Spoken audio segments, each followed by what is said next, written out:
spoke with His Majesty the King to request the dissolution of Parliament, and we will have a general election on the 4th of July. I have just returned from Buckingham Palace to form the next government of this great nation.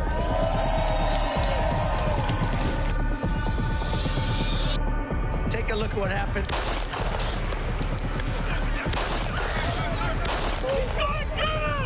I immediately knew it was very serious, that we were under attack.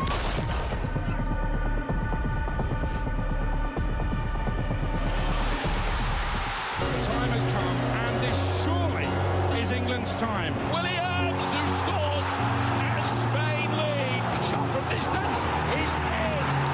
It is Cole Palmer. Low ball in or far ball, slides it in. An absolute killer of a goal.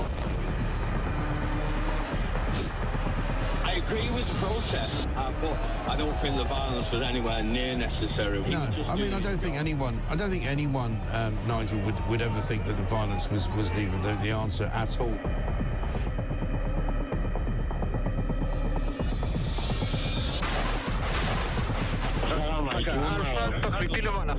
אזרחי ישראל, אנחנו במלחמה.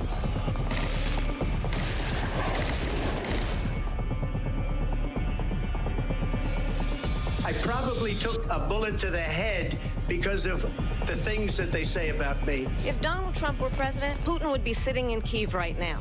In Springfield, they're eating the dogs. The people that came in, they're eating the cats.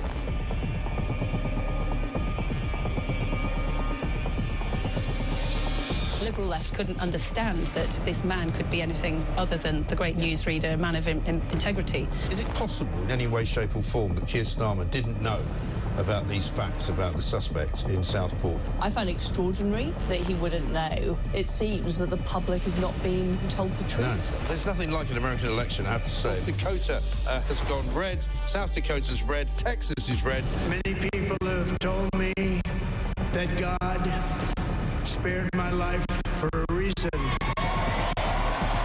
Bloomberg UK reporting Ukraine has made the first long-range missile strike inside of Russia. These are the missiles that bomb across the UK, on DAB+, on YouTube, on the app, on your mobile, the home of common sense. This is Talk.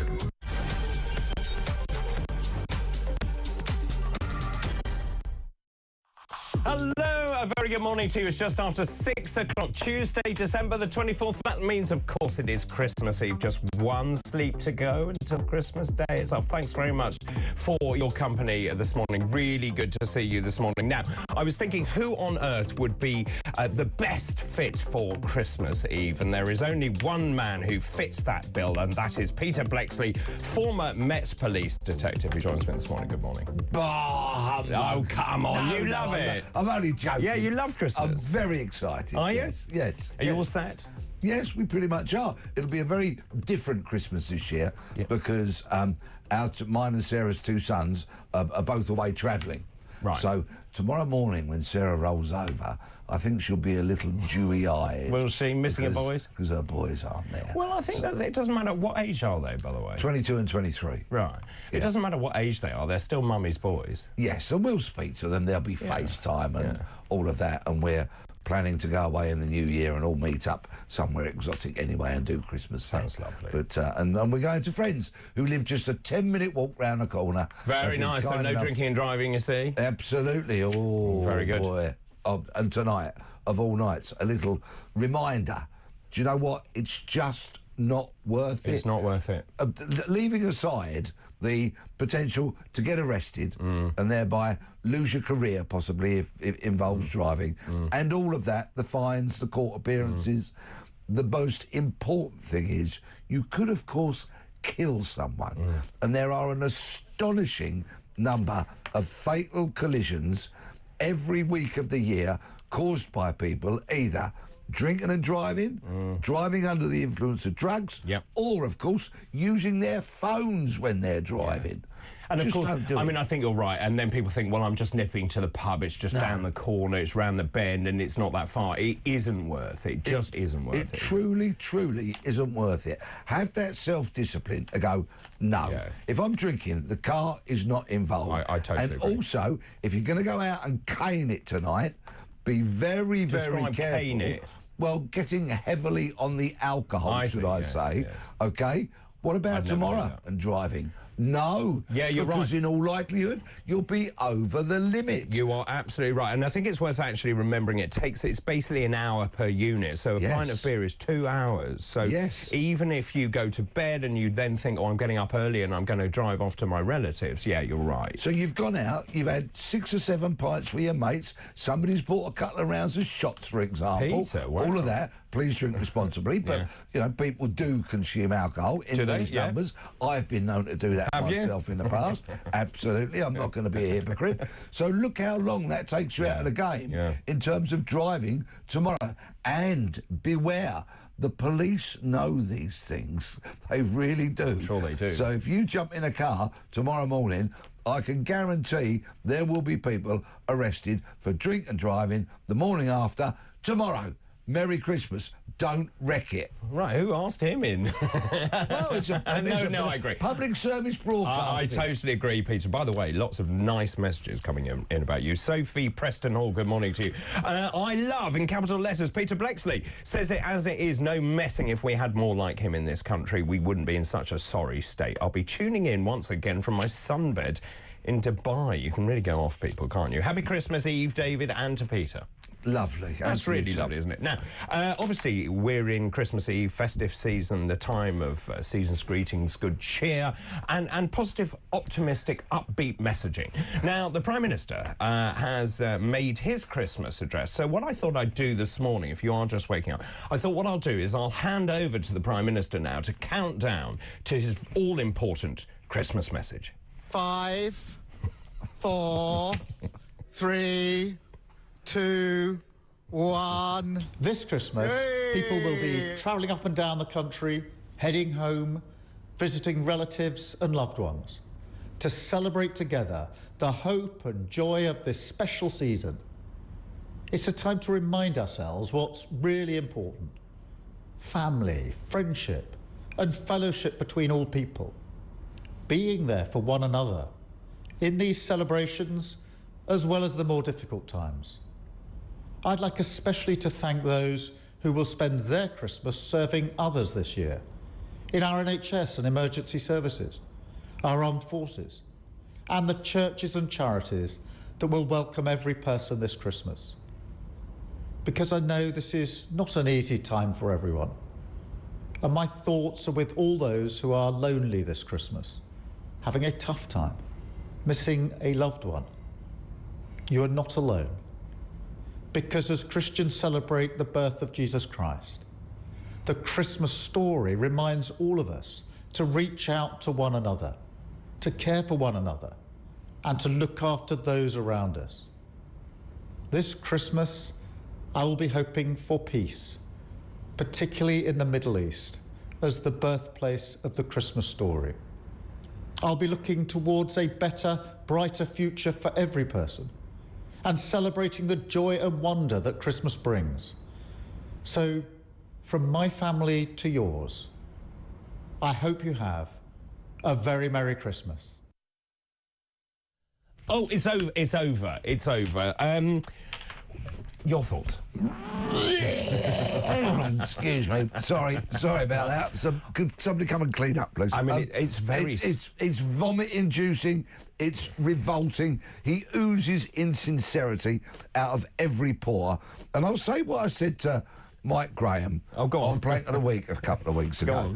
I am utterly convinced that when Starmer was a rabid Corbynista, you know, when he used to sit on his shoulder all the time when he was whispering sweet nothings in Corbyn's shadow cabinet, all of that. I'm sure that on some trip away, the Chinese or the Russians got into Starmer's hotel room and implanted a chip in him, and consequently they actually control him.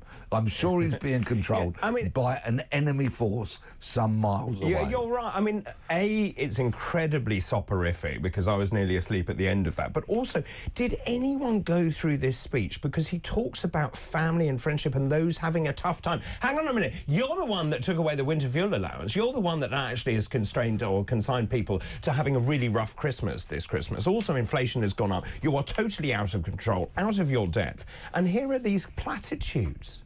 And a Merry Christmas to everyone. What? What, the shoplifters who are out in force today, right? Burglars, robbers, thieves, all manner of criminals. I'm not wishing them a Merry Christmas. I wish they were in jail where they belong. Not wishing everybody a happy Christmas. Try it. Aren't you wasted? Shouldn't you be Home Secretary? Well, I've never run for elected office, and I very much doubt I would. I'd be put into Parliament, but I can persuade you. Well, there's always... let's have a chat one day. Let's have a chat. I mean, I don't know. I just think this speech is incredibly misguided. Let me know your thoughts, please. Let me just actually put that question to you this morning. It got me thinking. I had an advance copy of the speech last night, and I just think it's so far off the mark. What do you think Keir Starmer's Christmas message should have said? If you were to construct that Christmas message yourself, what should it have said? Let me know, please. 0344 499 1000. Text the word talk in your message to 87222. You can message us on X at talkTV as well. Lots of different front pages this morning, actually, and I don't really know where to start, but since you are a former police officer, shall we start with this one? It's a really interesting story, front page of the Times. Young drivers break the law to keep insurance costs down. Nearly 1 in 5 young motorists are on the road illegally. Now, I was trying to understand what was going on here. This is something called fronting, where essentially parents are saying that the car is predominantly driven by them, whereas actually it's being driven by the young person. The reason that the parents are doing that is to keep the insurance costs down, but that's illegal.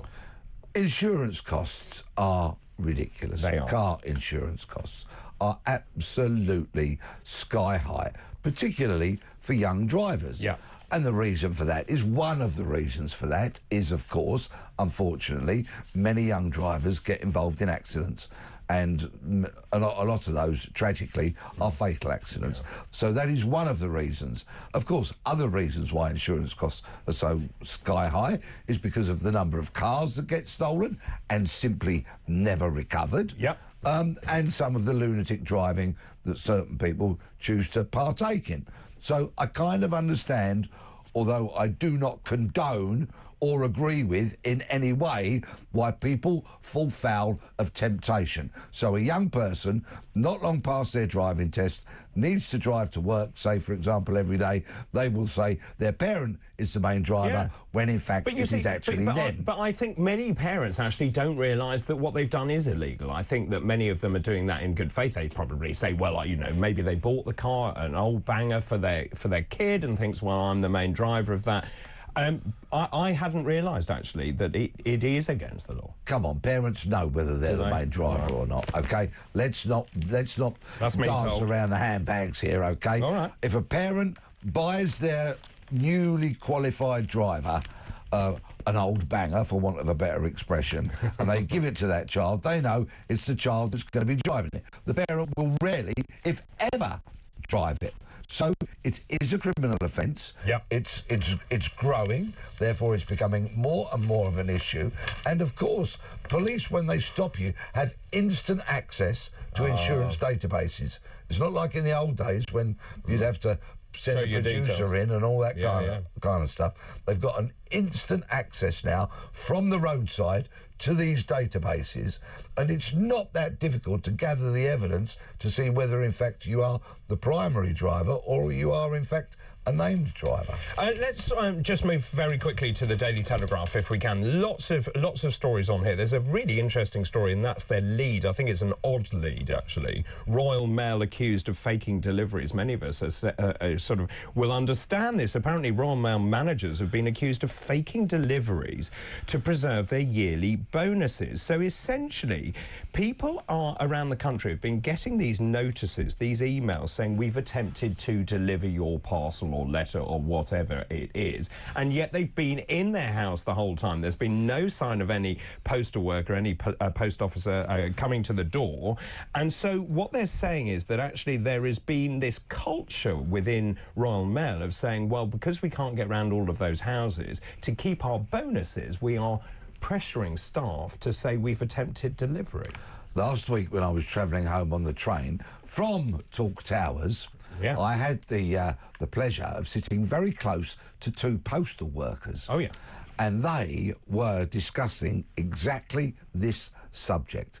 And they said all the managers are focusing on is parcels, parcels, parcels, parcels. And these postal workers... Which is where the profit is. Yeah, exactly. Yeah. And these postal workers were going, they're just ignoring all the letters and they're focusing everything on parcels. And they were having quite a complaint about it, these two guys, because obviously they felt that letters are equally as important and they felt that the service that was being provided wasn't up to scratch. So this kind of... And this story is largely based on anecdotal evidence. Yes, quite. When I couple that with what I heard from these two postal workers, I'd say it's pretty much on the money. It is absolutely fascinating. There's another story just before we go to the break, which I will highlight, and it's in a very small little box at the bottom of the Telegraph. Reform membership to surpass the Tories. Reform UK hopes to surge past the Tories in membership numbers within a month. So Nigel Farage's party has published online a tracker of the number of people. Now, remember, this is the youngest political party in the world. So it started, and I remember 2-3 years ago, we probably had, or it probably had, I've got to be careful what I say there, it probably had, what, I don't know, maybe 5,000 members. So according to the tracker, and I looked, it was on 123,000. The Conservative Party, one of the oldest parties in the world, if not the oldest party in the world, 130,000. I hear certain broadcasters who keep saying, because they've clearly got a very anti-reform agenda, they're going, oh, well, the Labour Party must love it because everybody that joins reform is being taken away from the Conservative Party and therefore it's weakening the chances of the Tories ever getting back into power, and that must therefore increase the chances of Labour staying in power. Well, the way they've performed in the last 6 months, I think that's a rather strange position to adopt. However, what cannot be denied is that reform is turning into a bit of a phenomenon, and these numbers are astonishing. And if they keep increasing at this rate, or even if they flatline a little, they are still headed for a sizable membership, potentially ending up being the biggest party in terms of membership in the country, and that could completely readdress the political balance of power in the UK. And you've made a very good point here, which is actually reform is not just taking Conservative or former Conservative Party members, it's taking Labour members as well. Is there a ceiling to this? Because this is what I was being told yesterday by a Labour activist. Oh, there's a ceiling, this is a phenomenon, you know, it's like one of those new fads people are joining to reform, and actually it's limited. Well, I have the great pleasure of speaking to people not only my age, but many people who are younger, including a lot of young people around about my age, my kids' age. Sure. So they've not long graduated. We tend to, you know, bump into each other quite a lot and have a chat. And it's interesting that across the board, from their ages who are recent graduates, so 21, 22 and the such like, throughout the spectrum to people my age, I'm now 65, and people that are older, I keep hearing people saying, I'm going to vote for reform, or I may join reform. So Mr Farage is clearly tapping in to a huge audience out there who like what is being said, and it resonates with them. And consequently, these figures today come as no surprise to me. This morning, thanks, Peter. So this morning, we've just unveiled Keir Starmer's Christmas message, a Christmas message where he talks about those people who are less fortunate, those people who are having a tough time missing a loved one. You are not alone. It's a very difficult time for people. I do wonder whether he's actually looked at his own policies and what it's done to people around this country. So I'm asking this morning, what do you think Keir Starmer's Christmas message should have been? If you were writing that, if you were the scriptwriter of that message, what should that message have said? 0344 499 1000, those calls charged out the national rate. Many of you getting in touch. Good morning. Christina in Spain, good morning to you, you lucky thing, you lucky thing. The Prime Minister's speech should have started with, I resign. Happy Christmas, David. You look lovely. Happy Christmas to you, Peter, as well. Thanks, Christina. Have a fabulous Feliz Navidad, as they say in Spain. Good morning, David and Peter. Starmer, his best Christmas present ever would have been his resignation speech. Happy Christmas to you and to yours. Sean in Warwickshire, good morning to you. David, you look fabulous as always. Thank you very much. Very festive, I thought. I wondered if it was a little too much, actually. But it is marvellous. Your listeners and viewers are absolutely right. You look spectacular. Well, that's very kind. I think I fit in with the fire and the log fire and my festive surroundings. Starmer is so far removed from reality, he should live on the moon. I won't get to hear all of your show today as I have a clinic starting at 8:30 this morning at the surgery. Sean, I hope the clinic goes well. I hope you have a great Christmas as well. Also, just very quickly, we have a voice note already from James. Good morning and happy Christmas. Good morning, David. Good morning, Peter. Wish you a very, very good Christmas and the great work that you do on your radio show, David. Great work. Oh, that's really nice. Thanks ever so much for that. Keep all of those messages coming in, please. So, that Christmas message, what did you make of it? Who wrote it? Is the tone right? What would you have done? What would you have said in that message? And it's really interesting, actually, because, of course, the Prime Minister desperately in need of a break. He's going to stay in the UK for Christmas, and then he's popping abroad for New Year. Lucky him. What I wouldn't have said, like Starmer, who reinforces or emphasises every third or fifth kind of word, is what he did. It's so robotic. He is being controlled. There is a chip inside of him, and it's just there's foreign forces pulling the strings of that. I'm convinced. Peter, thank you for the moment. We'll take a break now. After the break, we'll take you through more of this morning's front pages and all the top stories this morning. This is Morning Glory. Good morning.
Let's just bring you some breaking news here on Talk this afternoon. Luigi Mangione has pleaded not guilty to that New York murder charge. Of course, very, very famous shooting that took place, very, very well known, that took place just a couple of weeks ago of the CEO of the big drug company, Luigi Mangione, has just had his plea hearing where he has pleaded not guilty to that murder charge.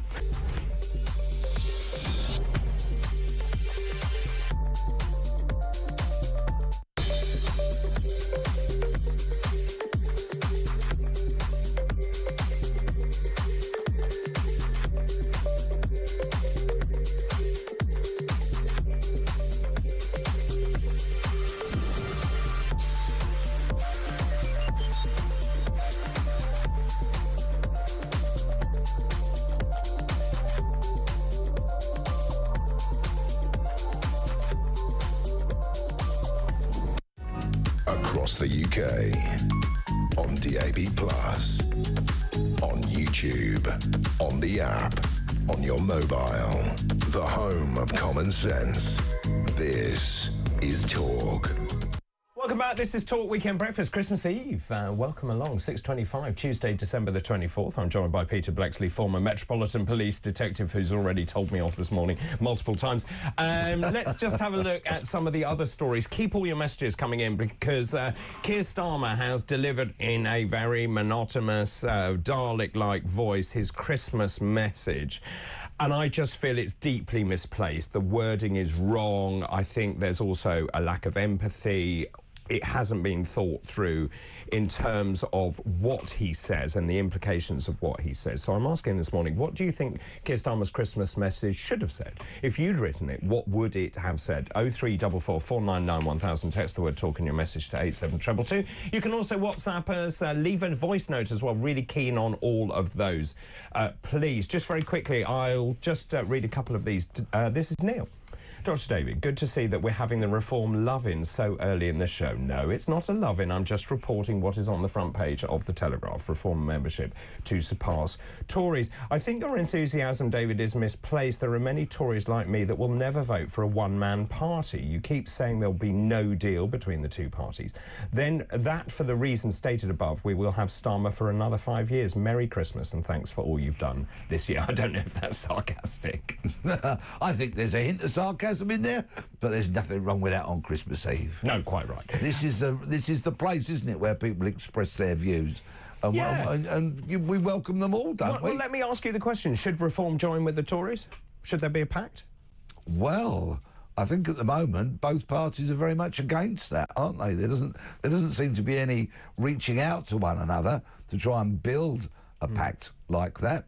I think at the moment, with Reform's figures being as strong as they are in terms of membership, if there was to be any kind of going cap in hand to one another, you think perhaps it might be the Tories going cap in hand to Reform. But of course, you know, Mr Farage does have a history with the Tory party when I think he once said he was going to smash it, for example. He did. Can I just ask you, though, about Kemi Badenoch? Do you think she's made a mistake? Because she says she's keeping her powder dry, she hasn't come out of the traps, there are no policies that I can see. Now, she is fighting back, saying, well, look, I need to be considered about this, I don't need to put my policies in place at the moment. But in many ways, it's left a void, I think, because Starmer obviously has had a disastrous start. When you have a void of information from the mainstream opposition party, that void then is filled. Any kind of void will be filled. Particularly, I talk from policing stories now. We know when a major crime happens and the police are largely quiet. That void gets filled with speculation and gossip and rumour. Any void will be filled, of course. I still think there's a lot of questions about Kemi Badenoch. Have the Tory membership made the right decision? Will she turn out to be a nation builder? Will she turn out to be a pioneering leader with a set of policies that resonate? Personally, I don't think she is, but that's only my own personal opinion. I think what the country desperately needs now more than ever, and looking towards the near future and the medium term, is a nation builder. It needs a character who can be a a nation builder and take a sizable majority with them towards where the country wants to be. Starmer got elected, and if you look at the majorities across so many of those constituencies that they won, they were very narrow majorities. Very narrow indeed. And the reason Starmer got elected with the number of MPs that he did was simply because the Tory party of this year had to go. Not because Starmer was coming in, like, for example, a 1997 Tony Blair, with an ideology, with an agenda, with a message, and with a set of policies that resonated so strongly with the nation as they did back then. Well, I spoke about the fact that Starmer's decline in popularity is unprecedented, actually. If you start at 46, 47% and you're down to 20, whatever it is, 23, 24, 25 now, in such a short space of time. Do you think, as he reflects over Christmas, I said he's going away for New Year, do you think they actually understand how deeply unpopular they are? Not just with people who tend to vote for opposite parties, whether it's the Conservatives, Lib Dems, Reform or whatever, but actually deeply unpopular with many people in the Labour Party. What is absolutely clear is that Keir Starmer doesn't really do politics very well.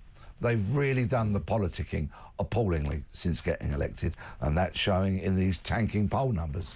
Let's just look at the front page of the Times this morning. I wonder what your thoughts are on this. The fifth of the forces can't be relied on to fight. More than 10,000 serving sailors, soldiers and aircrew cannot go to war because they have been declared medically unfit. On top of that, 15,000 personnel can only be deployed, and I couldn't believe my eyes when I read this, if the mission meets certain criteria, i.e. if the weather isn't too hot or cold. What are we talking about? These are armed personnel defending this country. And these figures come from Al Carnes, who is the Veterans Minister, a Labour MP. He himself served in the military some years ago. So these are government figures, and they are deeply, deeply concerning. 16,335 troops from the army, medically not deployable or limited deployability. Well, that's deeply concerning. That's almost the equivalent of desk-bound cops, you know, who are not public-facing, removed from public duties and such like. Something clearly needs to be done. This resonates hugely with me because our youngest son is joining the army next year. Oh, amazing. A matter which makes me hugely proud. And I think the army and the military is such a great career for many, many people. If you're particularly bright and academic, then you can go through the officer cadet route and you can ascend the ranks.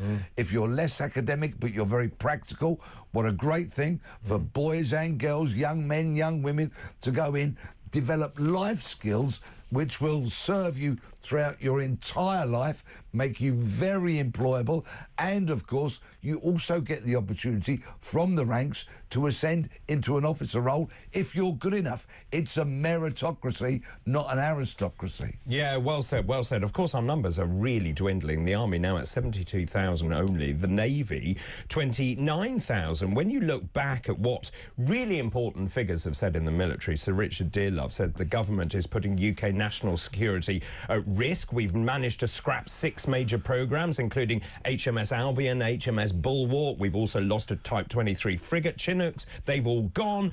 Roland Walker, Sir General Roland Walker, said Britain must be ready to fight a war in 3 years. And then you've got General Sir Patrick Sanders saying the UK tank fleet is so embarrassingly small it would be wiped out in 2 weeks. I mean, it's a terrible, terrible travesty. Credit where it's due to this minister, Al Carnes. At least he said Labour what's MP. happening. Yeah, and a couple of weeks ago he said our army will be wiped out in 6 months if we got into the type of conflict that's currently going on between Ukraine and Russia. Well said him. Well, and also it's really interesting when you talk to young people, apparently just the numbers of young people trying to join up are so frustrated by the system and the fact that it took so long that they gave up.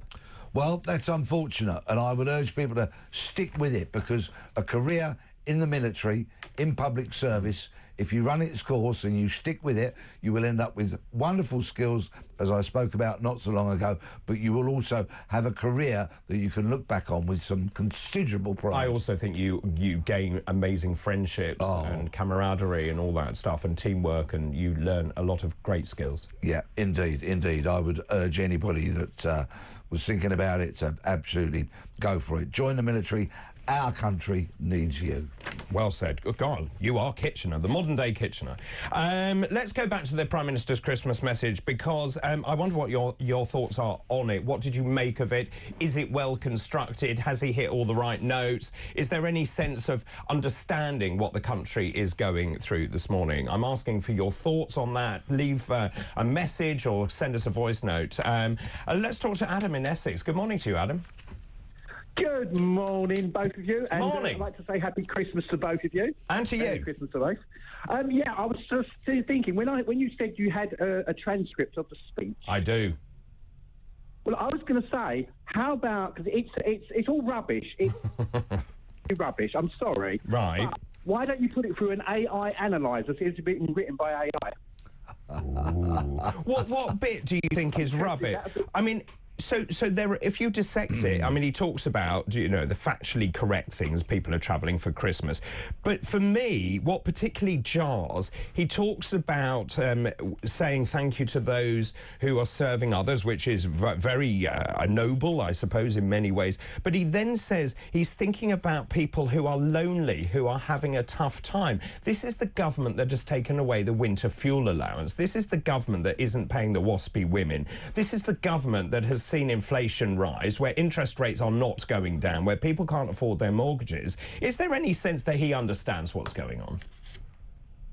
No, absolutely not. He's far away. As I said, he might as well be living on the planet somewhere, because he hasn't got a Scooby what's going on this planet. That's why everyone is going, what the hell is he talking about? And I mean, probably after the listeners, like myself, will listen to what that speech he just said and gone, the hell's that all about? Because after the stuff he said on that speech, he did that. You know, he's actually created all the pensioners and stuff like that without their fuel and stuff like that. And then he's turned around and said, oh, we want to make sure that you have a nice Christmas. Take all away everything that you've done. You shouldn't have done that in the first place. He's completely lost touch with reality, and he shouldn't even be Prime Minister, personally. I think they should get rid of him. Interesting stuff. Adam, thanks ever so much for your call. I wish you a very happy Christmas as well. Lots of other messages coming in. Michael in Newcastle, good morning to you. Good morning, David and Peter. 2-tier free gear, never hear gear. His Christmas message should simply be, ye who enters here abandon all hope, as he jets into the sunset on yet another flight out of the United Kingdom. That man hates the UK. He spends more time elsewhere than actually here in the UK. I think it's a very fair point. I think Adam spoke for millions as well. So do I. When he talked about the kind of lack of grip of reality. Life is very, very challenging for millions and millions of people out there. People talk about, they put the figures out, well, inflation was only 2.6%. Yeah, but rewind a year, prices have gone up astronomically from what they were 2, 3, 4 years ago. Wages for so many people have not kept in line with inflation. Absolutely. People are absolutely struggling. Fares are going to go up in the new year again, and people have to travel, and people are really, really struggling financially. So if Starmer had stood up there and perhaps spoken about having a greater understanding of the difficulties that are facing millions and millions of people, it might have hit home a bit more than that tripe he spewed out that you played not long ago. Yeah, I mean, you make a great point about the rail fares. I was reading about young people who are spending like 120, 130 pounds just to go home to see their relatives, and that means, of course, they don't have disposable income. They can't buy presents. thousands as a result of the ridiculous train fares in this country. Well said, Peter. Keep all of those messages coming in, please. I'll play it again in a minute, actually, but the Keir Starmer, the Prime Minister, what did you make of the speech? If you were writing that speech, what should it have said? 0344 499 1000, those calls charged at the national rate. You can text the word talk in your message to 87222. You can also message us on X at talkTV. Right, after the break, we'll go through all of this morning's front pages so you are totally up to speed on this Christmas Eve. Good morning.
Across the UK, on DAB+, on YouTube, on the app, on your mobile, the home of common sense.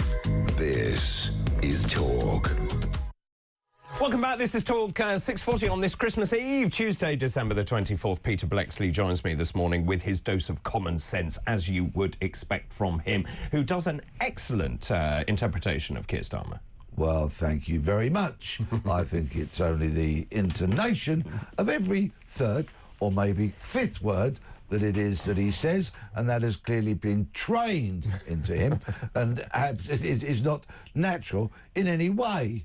No. Rachel Reeves also, I think, is like a Dalek in terms of her intonation. Just in terms of that, so even if you take what he said out of this, when you look at that message, which I will play again, his line of vision is wrong. He's not looking down the barrel of the camera. That makes him look shifty, in my opinion.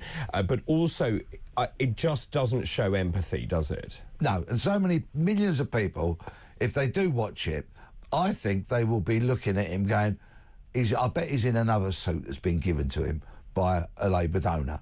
He doesn't even buy his own suits.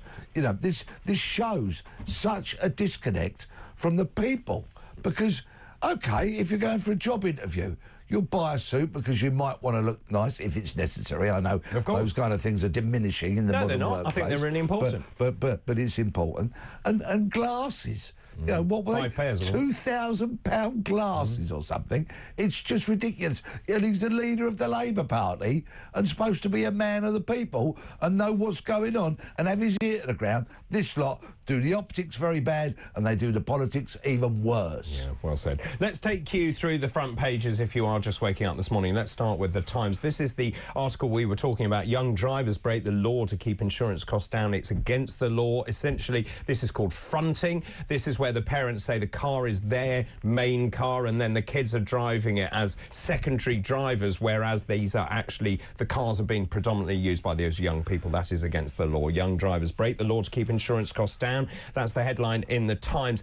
Big story, Peter and I just talked about it. A fifth of the forces can't be relied on to fight. More than 10,000 serving sailors, soldiers and aircrew cannot go to war because they have been declared medically unfit. 15,000 personnel on top of that can only be deployed if the mission meets certain criteria, if the weather is not too hot or too cold, and if they are not exposed to noise. It beggars belief, actually. There are also huge questions here about the 16,335 troops who are medically not deployable or medically limited deployable. What is going on here? Why are they not deployable? Why are they in the forces in the first place? And if they are not deployable because of a medical condition, then surely the forces have an onus to ensure that they are treated, Peter. Let's hope that some members of the armed forces ring in today. Yeah. And perhaps are courageous enough to tell the truth. Perhaps they can speak under an assumed name, for example. It would be very interesting to hear the inside tack from the military as to what's going on. Has there been a creeping sense of wokery, for example, and fluffiness and liberalness with regards to rehabilitation? I sincerely hope not, because the army, our military, in all its guises, is what I hope is one of the last bastions of discipline. But, I mean, are there parallels here with the police? Are they dropping standards to get more people in? Are they being politically correct? We've seen it in the police as well, haven't we?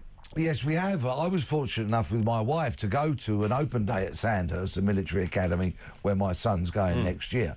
And it was a truly wonderful day to see the British Army. And yes, they were selling themselves, but in terms of inclusivity, there's none of the nonsense you find elsewhere. They had both a gay man and a gay woman, both of them officers, stand up and say, in the British Army, only one thing counts. Are you good enough? Nothing else matters. And I thought that was refreshing and brilliant to hear. And the order, the discipline, all those things which really appeal to certain people were there in abundance. But the most refreshing thing to see was that the British Army retains its wonderful sense of humour. And so, once again, I urge anybody considering joining, sign up. You won't regret it. Yeah, well said, Peter. So that's the Times. There's a very funny little article, actually, humbling truth of how slow thinking we are as humans. Apparently, humans think at a rate of 10 bits per second. When you look at... this is ridiculously slow when you look at Wi-Fi connection, for example. I think some humans are slower than others. The Daily Telegraph this morning, we talked about this Royal Mail accused of faking deliveries. So, essentially, giving you an email saying we've tried to deliver something. They haven't done that, but that counts towards the bonus of the bosses. Also, they've got a byline here, fears over fresh Reeves tax raid as growth stalls. We spoke about that yesterday as well. The Financial Times this morning has the same story. Reeves' New Year challenge laid bare as economic growth grinds to a halt. Rachel Reeves has said she has a huge task to turn around the economy. We know, because I told you these figures yesterday, growth flatlined in the third quarter. And, of course, we're now on recession watch, which is hardly where you want to be with a new incumbent government. Now, the government keeps saying it had to make difficult decisions, a 20 billion hole, but I think it's caught the government rather off stride. The Eye has the same story this morning. Reeves needs a Christmas miracle to boost economy as the growth stalls. Now, the economists have called on the Chancellor to develop a plan for growth, in inverted commas. Is that like a plan for change? Amidst reports that the UK economy has stagnated for 6 months, according to the ONS and the Bank of England. The Guardian has a completely different story. Thames Water diverted clean-up cash to help pay bonuses. Apparently, according to the copy, Thames Water intentionally diverted millions of pounds pledged for environmental clean-ups towards other costs, including bonuses and dividends. That's according to the Guardian. Now, very quickly, they also mention what's going on in the United States. I'm going to be talking about this later. House of Representatives Ethics Committee report on Matt Gaetz, the former Florida Republican congressman, found substantial evidence he engaged in sex trafficking and paid for sex with a minor, amongst other serious violations of state law and congressional rules. We'll talk more about that a little later on this morning with all the latest United States messages. The United States news as well. I'm just looking to find out when that is, but it's later on this morning. We'll take a break now. I'll take you through the rest of the front pages after this break. Don't go anywhere. This is Morning Glory.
Out in Germany in 2016 after the mass sexual assaults on women in Cologne on the New Year's Eve.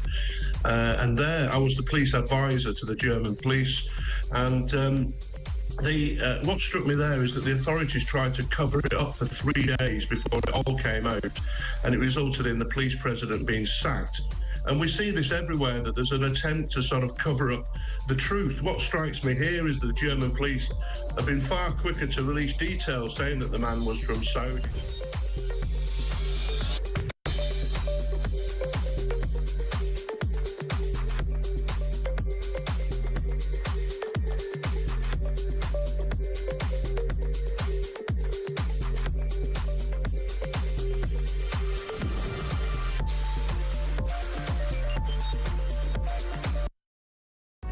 Across the UK, on DAB+, on YouTube, on the app, on your mobile, the home of common sense. This is Talk.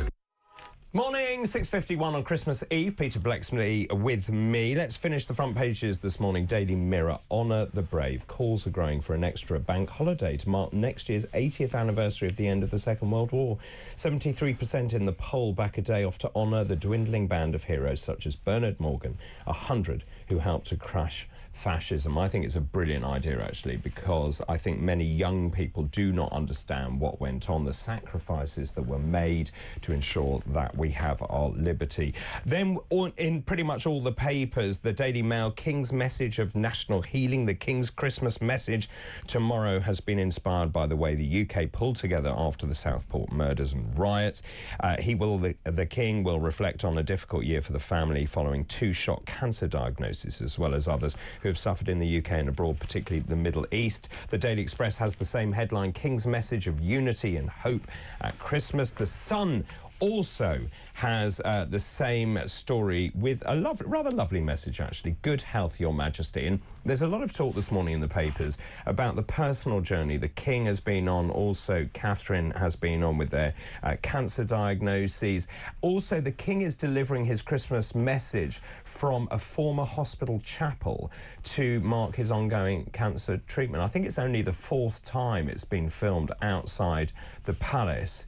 And so that marks a break with a tradition. And the Daily Star is a rather lovely headline. Dear Santa, all I want for Christmas is a secure internet connection with a download speed of at least 40 to 100 megabytes per second. The reason for that, Peter, is that all of these big networks are streaming stuff like the boxing, movies, pay-per-view, and they're worried, the boffins are worried that actually there's going to be a total breakdown of the internet. Especially if at Christmas time everybody's had enough of each other, gathered round the table for however long it is. So one child's gone to one room with their iPad, another child's gone to another room with their TV on, parents are on separate devices, TV's on streaming something.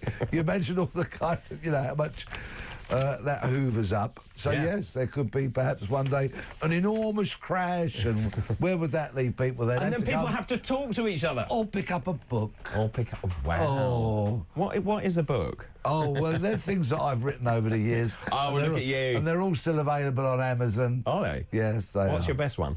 Well, it's very difficult to say. The first one, which was my autobiography, published not long after I'd left the police, called The Gangbuster, I stand by. But then my latest one about my ongoing hunt for Kevin Powell, manhunt, again, I'm people say nice things about them all. That's great. So. That's great. Yeah. Just very quickly, you want to say something about Royal Mail, and if you get a message today saying we've tried to deliver something, your point being, because we've been discussing this package, Royal Mail packages story today. If you get a message and you're very busy, you're going to shopping, you might be picking up the turkey, you might be dropping stuff off, doing whatever it is in your busy lives today. If you get a message crops up on your phone saying, we tried to deliver your parcel, and you can't remember whether you had a parcel due or not, OK, and they say, contact us to pay £3.60, for example, and we can re-deliver it today, please don't do that. In overwhelming likelihood, it is a scam. And once they get into your bank details, they will hoover every penny out of your account. Please don't get scammed today. Those thieves, those shoplifters, everybody's out. Enforce the burglars today. They'll be out looking for presents under the tree. Please be careful. I'm sorry to have to mention these warnings. But what drives these people? I mean, it's just the mentality of these people. They're garbage. They really are. They're garbage. That's all they are, garbage. Yeah. Same with the shoplifters, and they say, you hear friggin' woolly kind of commentators saying, oh, it's the single mothers who can't afford the baby milk. That's a tiny, tiny, tiny microdot of a percentage of the people who are out shoplifting today. The ones who are out there are thieving scumbags. That's what they are. Peter Blexley says it exactly as it is. I'm asking also about Keir Starmer's speech. What did you make of the speech? What did it convey to you? Did it feel authentic? Was it genuine? Did it have understanding of the problems that people are facing in this country? I've had so many voice notes on this. The first one is from James. Good morning. Morning, David. Morning, Peter. This is James from Wendover near Aylesbury, Buckinghamshire. I just want to say that I was quite surprised that Keir was using the word Christmas an awful lot, rather than kind of festive period or whatever. That seems to be the kind of narrative a lot of the time nowadays. I was almost impressed that he hadn't gone massively woke and left for a change. Thanks very much, James. Next up, Matt. Morning, Peter. Good morning, David. It's Matt from Doncaster. Merry Christmas to you. That speech from Keir Starmer, that was definitely AI-induced, wasn't it? He hasn't got the nous to write a proper speech. So, yeah, I think you're right, Peter. He's had a chip inserted somewhere, but I wish the chip would say, I'm off. Have a great Christmas. Thanks. And a Merry New Year. Oh, and to you, Matt. Thanks ever so much for that. Let's move on. Anna also has sent a voice note. Good morning and happy Christmas. Morning, David. I haven't listened to his speech and I don't want to. What I can tell you is You're all underestimating this man. People are calling him an idiot. He doesn't have a clue. He's on another planet. Quite the contrary. He's cold as ice. He's dangerous. He's a nasty piece of work. He's going to destroy our country, and everyone's sitting back thinking he's a joke. He's the worst thing, probably alongside Adolf Hitler, that has ever happened to our country, and we all need to wake up and realise what he's about to do. He isn't stepping down. He isn't going away. He's going to destroy us. Wake up, Britain. Happy Christmas. Bye-bye. Well, that's a pretty forceful message. Goodness me, that's a very sobering thought. Isn't What it? a comparison. Goodness me. Well, exactly. Yeah, and I think the messages have a very similar thread to them all, in as much as that they don't like Starmer and they don't trust him. No, I think it is fair lack of to trust. say, I think that parallel is unfair. He's not as bad as Adolf Hitler for obvious reasons. No. But nevertheless, I think you can see that the depth of concern and strength of comment here, that people are really unhappy with what is going on. Also, I was saying that Keir Starmer desperately needs a holiday. Apparently, he's heading abroad over the new year, spending Christmas Day at Chequers in Buckinghamshire. And, of course, he's had a huge amount of criticism because, as we said earlier, he's never really here. He's been off in Azerbaijan, the US, Saudi Arabia, Samoa, Brazil. Now, that was for work, but actually the optics are important. He needs to be seen to be in the United Kingdom, to care, to understand the hardship that people are facing. He's racked up more in air miles than just about anybody else on the planet in the 6 months he's been Prime Minister. So he's probably cashing those in to take his family on holiday, you know, a freebie. That's if Lord Alley isn't paying for the holiday, or goodness knows who else. So off he trots. Does that mean that Angela Rayner will be at the helm should anything astonishing or significant happen while he's on a beach? Well, that's a slopping on the sobering Opera thought, Solaire? isn't it? Yeah. So while the Prime Minister has a pina colada, Angela Rayner will be at the helm. Heaven help us all, everybody. So that is a reason to reach for the sherry, I think. I think so. At that point. Peter, thank you ever so much for coming in. I really appreciate it on Christmas Eve. I hope you have an absolutely wonderful Christmas. Bless you, thank you. And also say hi to your kids as well. I know your wife is obviously going to miss them deeply. Yes, but have you. a wonderful Christmas, and thanks ever so much for coming thanks to all the audience for their lovely words. Absolutely right. Time for a break. After the break, we're going to be talking about politics. I'm going to be talking more about Keir Starmer's message. Also, the economy, it had zero growth. We'll talk about that as well with Paul Richards, former Labour Special Advisor.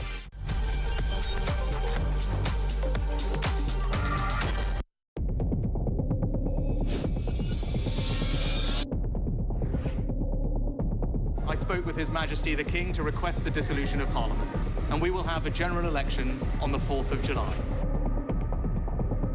I have just returned from Buckingham Palace to form the next government of this great nation.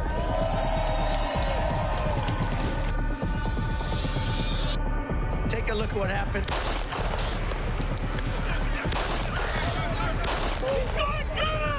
I immediately knew it was very serious, that we were under attack.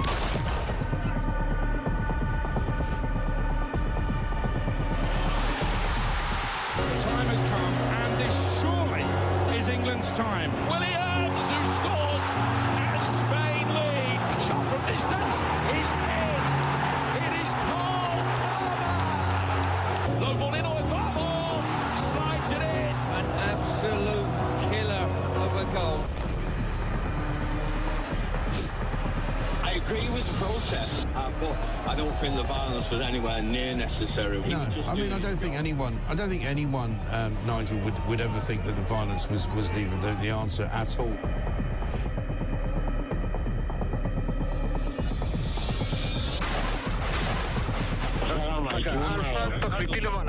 אזרחי ישראל, אנחנו במלחמה.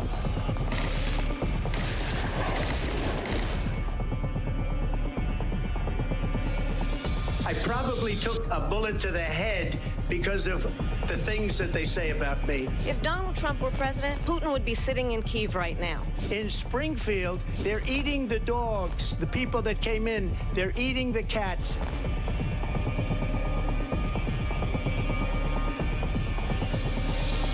liberal left couldn't understand that this man could be anything other than the great newsreader, a man of integrity. Is it possible in any way, shape or form that Keir Starmer didn't know about these facts about the suspect in Southport? I find it extraordinary that he wouldn't know. It seems that the public has not been told the truth. No. There's nothing like an American election, I have to say. Dakota has gone red, South Dakota's red, Texas is red. Many people have told me that God spared my life for a reason. Bloomberg UK reporting Ukraine has made the first long-range missile strike inside of Russia. These are the missiles that Biden has... Across the UK, on DAB+, on YouTube, on the app, on your mobile, the home of common sense. This is Talk.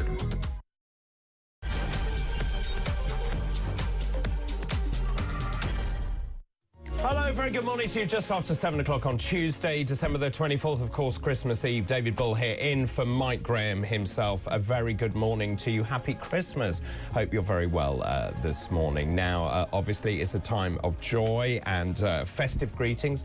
And the Prime Minister has delivered his Christmas message. I'll let you listen to it, but first of all, I'm going to hand over to the Prime Minister to count down to delivering his Christmas message. 5, 4, 3, 2, 1.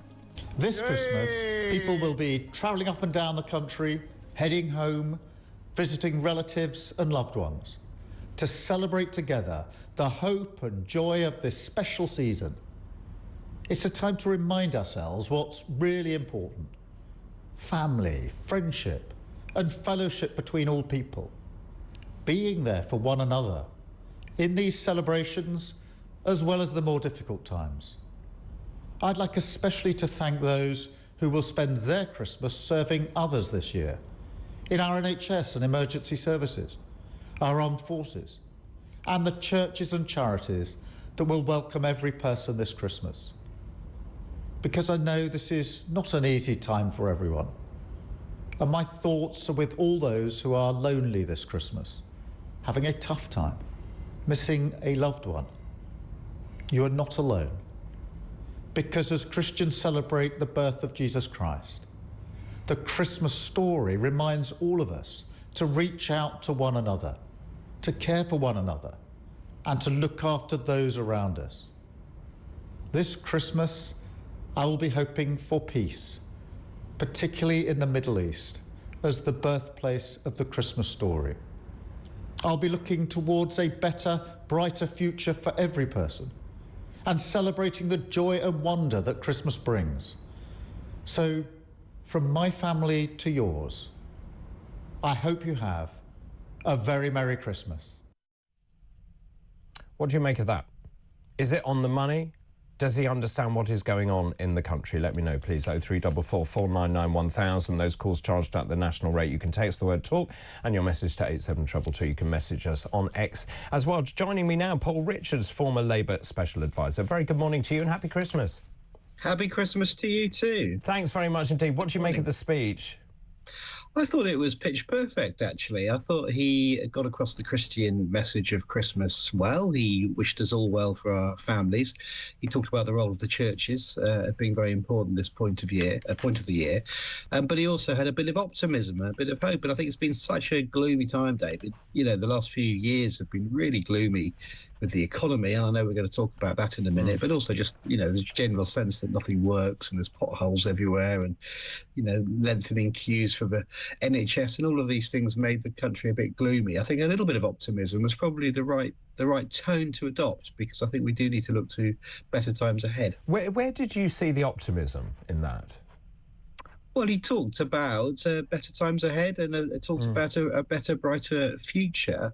And of course, Labour's entire prospectus is built on this idea that there's going to be growth in the economy, and there'll be more money to spend on things we care about, like the National Health Service, for example. So we'll come to the economy. We'll come to the economy in a moment. There was one particular paragraph that jarred with me. He says it's not an easy time for everyone. My thoughts are with those who are lonely this Christmas, having a tough time missing a loved one. You're not alone.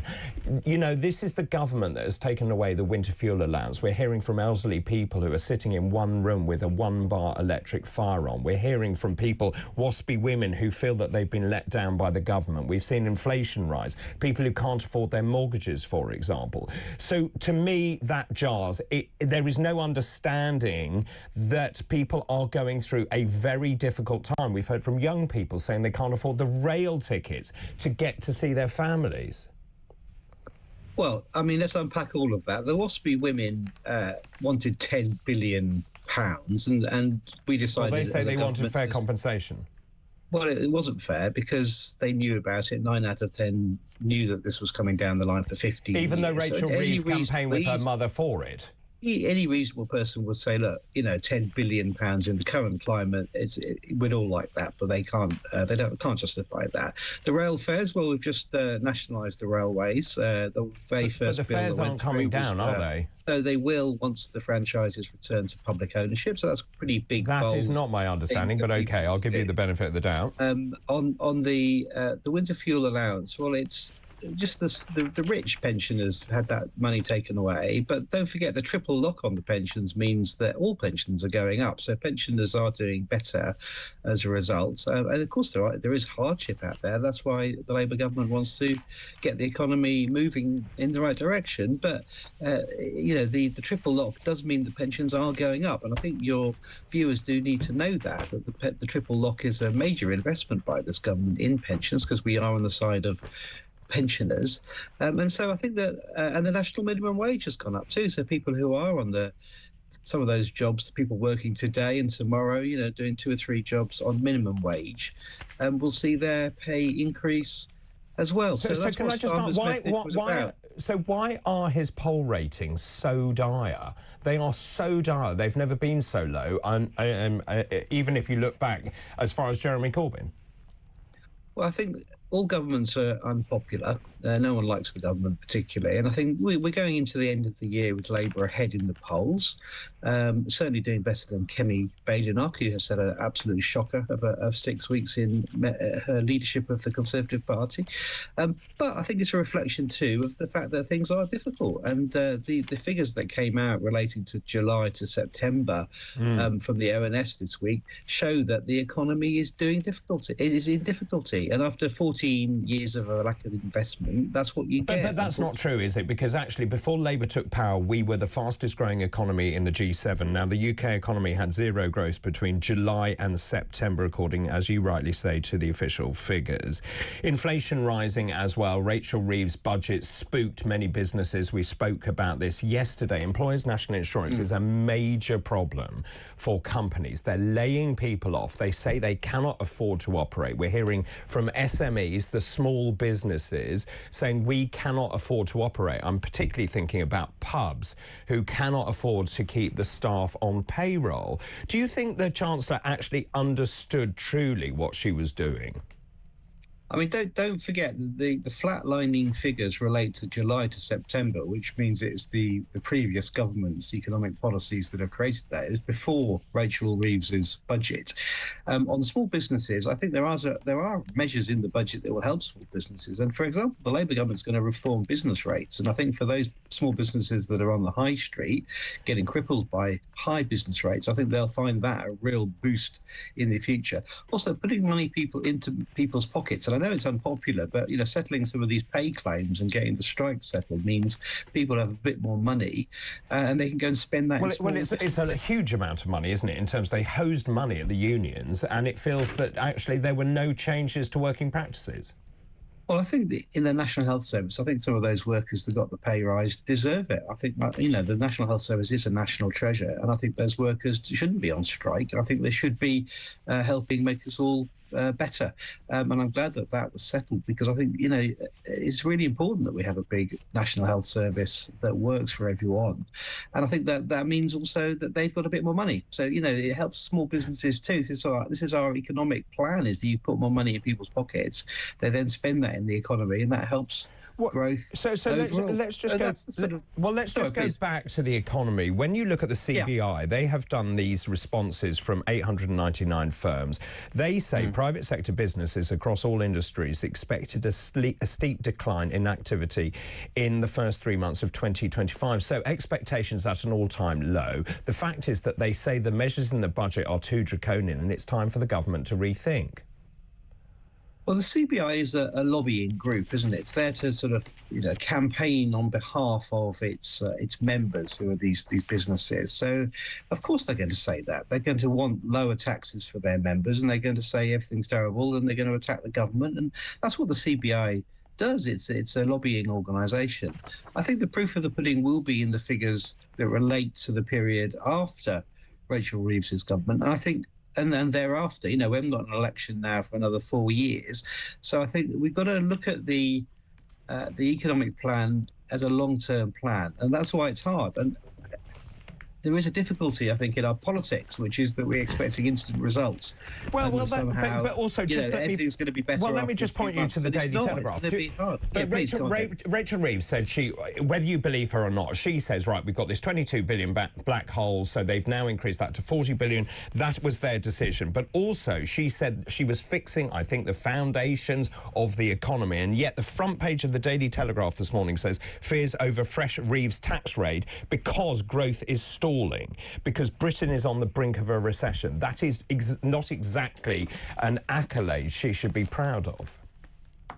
I don't think anyone is denying that it's a really rocky time, and that the government has had a really bumpy first few months. But they're repairing damage that's been done over 14 years, and you can't do that in a few months. And the Daily Telegraph, again, no friend of the Labour government. But, I mean, you know, you will know that it is tough out there. And I think that's what the message from Starmer was, that, yes, it's difficult. And he gets that. He understands. He has empathy with those people who are suffering. He also, I thought there was a good message in there about people working today and tomorrow and Boxing Day, you know, because loads of people are going to have to go to work and keep the country ticking over. And also those people who are protecting our country. He had a special message for those in the armed forces as well, which I thought was very important and very on the money also. So I think the speech really did speak to the nation and get some of the key issues that are facing us all. And that optimism, I don't think is unplaced. I think that the policy agenda will lead to a better country, but it just won't happen within a few weeks. Let's just talk about Kemi Badenoch. You mentioned her earlier. She has been very clear she doesn't want to set out any policies at all at the moment, that she's biding her time, she's reflecting, she's making sure that they're very cogent, they're thought through. That in some ways has created a void which is being filled by other parties, such as Reform UK. There's another message, another story this morning, Reform membership to surpass the Tories. What are your thoughts on the current sort of progress of the Conservative Party and what is going on politically? Well, politically, I think it's fascinating because once in a while, you know, every sort of century or so, one party supplants another party. And I think I'm right in saying the last time this happened was when the Labour Party supplanted the Liberal Party in the early part of the last century. But I sort of wonder whether this is what is going on now. The Conservatives really are in the doldrums, and the new leader, Kemi Badenoch, you would think would lead to a new energy, a new boost. But I think that she's hopelessly out of her depth. And the fact that they've made zero progress since the election and that some of the big money seems to be going to reform rather than the traditional sort of Conservative route, I think it's a dangerous sign for the Conservatives. I think it's a moment of peril for them. So that might be what's going on. If not, then Reform are going to certainly soak up a lot of votes in the May elections, and they seem to be attracting a certain amount of interest as well. Now, as a Labour person, of course, I find that quite dangerous because I don't want Elon Musk's money coming in and buying British votes. I don't want to see that kind of foreign interference in our democracy, and I certainly doubt the economic policies of Reform as ones that would actually do the country any good at all. I mean, they refute so that, think obviously. Well, of course they would, and I'm sure you'll have Reform spokespeople on in due course to do that. But I just think it's, the Conservatives should be doing much, much better, given... Do you think that we're seeing the demise of the Conservative Party? I think, it's entirely possible they may be the third party. They may be supplanted because their time is done. They're a very old political party, and historically we always used to talk them up as being, one of the most effective electoral forces in Western democracy. They're certainly very good at beating the Labour Party historically in elections, but it doesn't seem that's where we are right now. Now, maybe they'll revive. I mean, I've always said, actually, I don't think Kemi Badenoch will be the leader of the Conservative Party at the next election facing Keir Starmer. I suspect there'll be another leader by then, because I don't think she's doing very well. And I do think from the interview she gave during the week, it sounds to me like she's just hopelessly out of her depth. Can I just ask you finally, if I may, Keir Starmer is going away. He's going to be at Chequers for Christmas. He's then going away on holiday abroad over New Year. He will obviously take time to think and reflect about next year, what he needs to do differently, how he gets the public on side. I think it's fair to say the public aren't generally on side, and they have made some very big missteps. That being said, they're a new government, so that is entirely expected. What do you think is going through Keir Starmer's mind? Well, he's not a showman, is he? And I think we kind of, maybe over the last few years, we've try to think of our prime ministers as being these great big showman figures like Boris Johnson dangling from a zip wire, or Rishi Sunak standing in the rain, or Liz Truss tanking the economy, whatever it might be. I think we don't want dramas. We just want somebody who's solid and dependable and in charge. And I think he's then going to be planning. Keir Starmer's going to be planning his next 4 years or 10 years in a very solid, methodical, managerial way. And there's nothing wrong with that. I think we need that stability now in the economy and in our society. Just slows down. I would love for Christmas a day or two when there's no politics in the news at all. Well, good luck with that. just a government getting on with it in the background, making all our lives a little bit better without any drama. So I think that's what he's going to be doing. And by the way, he should be going abroad and representing us on the international stage. I don't think that's a fair criticism. That's what I want from my Prime Minister, is elevating Britain's status in the world. And I think that's what he does. Paul, really good to talk to you. That's Paul Richards. I wish you a very happy Christmas as well. Paul Richards, their former Labour Special Advisor. Get in touch, please. What do you think? Is Keir Starmer on the money? That Christmas message, I think, has missed the mark. I think he has not understood the mood of the nation. Paul obviously refutes that. What do you think about that? And I'm asking this morning, what do you think Keir Starmer's Christmas message should have said to this country? If you were writing that speech, what would you have written? That number, 0344 499 1000. Those calls charged at the national rate. You can text the word talk in your message to 87222. You can also send us a voice note as well. You can WhatsApp us as well to the same number. Many of you getting in touch about that. Keep all of those coming in, please. Also, your thoughts on this political void. What do you think about Kemi Badenoch? Is she up to the job? Has she done enough? Does she need to be more forthright and actually hold the government to account? Let me know all of your thoughts on that, please. After the break, I'm going to be talking about the latest woke trans ideology. I'll be talking to Jean Hatchett, who's a writer and co-founder of 1205. That's all still to come. This is Christmas Eve. This is Morning Glory.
She sees the state as the primary engine of growth, and it picks winners and it decides which are the most productive sectors of the economy. It's sort of like, you know, turning things on their head. That, you know, the way that Liz Truss would see things, you know, she would say, well, you roll back the state and you get the animal spirits going and you let entrepreneurs and the market take care of everything. They see things in the opposite way. What's very interesting is Liz Truss wasn't even allowed 5 minutes to see if her ideas would do any good.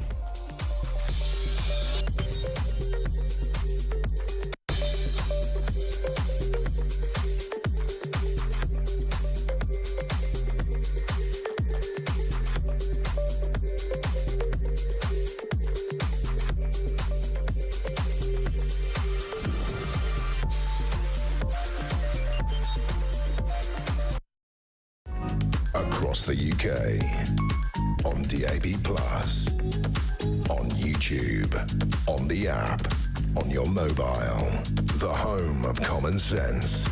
This is Talk. A very good morning to you. This is Talk Morning Glory. David Bull in for Mike Graham. I just want to go over those economic figures because just before the break I was talking to Paul Richards, former Labour Special Advisor. Now, when you look at Q1, it was up 0.7%, Q2 up 0.4%. That's before the election. Post-Labour coming in, no growth. We're now on the brink of a recession, so people are worried there's going to be a recession, and that's when you have 2 quarters with no growth. So Britain has been placed on recession watch. Tessa in Leicester, good morning to you. Another deluded Labour advisor. That's Paul Richards. Have a great day, David. Thank you. And to you, Tessa, and happy Christmas. What has Paul Richards been smoking? He's right about one thing. Starmer won't be facing anybody in the next election because he won't be in the job. That's Robert Morris. Good morning to you. Dan in Kent. Paul is a socialist, David. He wants to destroy business so it comes dependent on government, high taxes, everybody. Equal nonsense. The whole thing is called socialism. About Starmer's speech as well. What did you make of Starmer's speech? Well, this is Linda. Good morning to you and happy Christmas. Starmer's speech, I'm sorry, Dr. David, I hit the mute button. I really, really don't want to listen to him. And also, Adrian Begg, good morning to you and happy Christmas. One word to describe the views of your guest, Paul Richards, is deluded. Once the last rich taxpayer has left the country, perhaps he will fill the hole in Rachel Reeves' tax revenues that will come in 2025. One of the other things I took issue with was when he talked about nationalisation of the rail industry and said that will lead to lower fares. Well, there's no evidence at all that that is going to happen. This is on the back of another story, which is young people. This morning it's in one of the papers saying young people can't afford to go home for Christmas because it's so expensive, 123, 125 quid to go home for Christmas, which seems an enormous amount of money if you don't have a car to try and just go and see your loved ones. I'm going to be talking to Simon Calder later on at about 20 to 9, and I'll be asking him whether he believes that rail fares will come down as a result of nationalisation. All of that still to come. Keep all of those messages. I'll just do one more, actually. This is Warwick in Devon. Good morning. Happy Christmas. Merry Christmas. Great show, David. Thank you. Harmer Starmer's speech can be summed up in one word: hypocrite. In addition, Paul Richards is in cloud cuckoo land, and his absurd thinking is the logic as to why Labour are ruining our once great country. Keep all of those messages coming in, please. What should be in Keir Starmer's speech? If you were writing it, what would you have said? Would it have said, I'm sorry, I'm really sorry, we got it wrong? Actually, that would have gone a long way with people. If you said, I'm sorry, I got it wrong, we got it wrong in terms of the winter fuel allowance, actually, our economic reforms were wrong, we need to, you know, basically encourage business to invest in this country. What would you say? Let me know your thoughts, please. Let's move on, because time is tight. I want to talk about this story which is in the Telegraph this morning. J.K. Rowling led a feminist backlash. This is against Nicola Sturgeon after she was accused of rewriting history over the gender self-ID law controversy. Apparently, J.K. Rowling says the former Scottish First Minister was attempting to invent a worthy adversary to blame for the public opposition that her gender bill provoked. Miss Sturgeon was refusing to accept the backlash had been driven by normal women who were outraged over her plans, according to J.K. Rowling. It follows a series of Scottish women's groups signing a joint letter urging Sturgeon to name the forces she recently claimed had muscled in on the trans debate. Well, let's find out more. Jean Hatchett, writer and co-founder of 1205, joins me now. Good morning. Good morning. Can you start by just telling us what is 1205? That's a new organisation. We're challenging any injustices we see being, challenges to women's rights that are presented by the trans lobby. And we intend to turn up wherever we see that happening and make our presence felt, actually, on the streets, because there's been too many letters written, there's been too much, said in the media, but not enough actual action is how we feel, so that's what we're doing. OK, so Ms Sturgeon's, this was the self-ID law. So essentially, just to recap and let people remember what this was about, it would have allowed any Scot aged 16 and over to change their legal sex simply by signing a declaration. It was later blocked by the UK government, meaning it never came into force. Now, Nicola Sturgeon blames forces, dark forces at work, which stopped her bill becoming law. Yes, well, I suppose I can consider myself a dark force then, because I was very, very supportive of the moves that the Scottish women made and still are making to establish, the reality of sex in law. Sturgeon was very much against it. She worked vociferously to silence those voices of Scottish women. Luckily for all of us, J.K. Rowling stood up very bravely for a number of years now. And she really turned the public thinking on this, because she was brave enough to say things that women who might have lost their jobs were not able to say. So, it is really down to middle-aged women like myself, J.K. Rowling, and the others who speak out on this to defend the position that sex is real, that men cannot change into women. They can't do it in law, they can't do it in reality. This is just a legal fiction that they then try to extend into something that the public should believe has happened, and it simply isn't true. So can I just ask, what is driving this ideology? Men. Men? I mean, you've got to say it's a jealousy of women, it's misogyny. These men... I don't buy that. I don't buy that. Surely these are very energised groups, activist groups, rather than men. Well, they are men, though, because they are the men who want to be women. They are men within the trans activist movement who, whatever women have, they want. They want our spaces, they want, our prisons, they want our language, our medical language about our own bodies. We're not allowed to use anymore. Using words like cervix can have you called transphobic, which I think is where J.K. Rowling actually came into this debate. She was talking about, wombs and cervixes, and these are things that exist in a female body. Men don't want us, these trans activist men, don't want us to be able to talk about the female body. And that is intrinsically, that's a woman-hating message. If we go to talk at events, I went to a Let Women Speak event recently, and they turn up en masse and scream at women. And all we're talking about, I was just talking about the women of the city of Sheffield, and they scream and scream and scream so that you cannot speak. And it's very frightening at the time. It is scary. Kelly J. Keane was attacked in the street there with soup thrown over her. And these men simply don't want us speaking. And I'm not saying it's, your average man. These are very deluded men. These are the men who believe, well, I don't think they really do believe, because no one does, that they've changed sex. And when women say, well, actually, no, that's not possible. A basic truth, you cannot change sex. Well, biological sex is a fact. That is, you are born a sex, medically, and I speak as a doctor, and the NHS has said sex is a biological fact. Just in terms of that, I wonder whether these are the same lobbies that have fought for gay rights, for example, where you've pretty much achieved parity and equality, that they now need to have something else to fight for, and they've turned their fire onto the trans ideology. I don't know. Well, I just think the two things are very different, aren't they? And the sooner that the LGB are split from the T in the movement, the better. Because the trans activists have latched onto the gay rights movement. They have done that. But it is two completely different things. Sexuality and identity are two completely separate issues. So it was Stonewall that have melded those two together.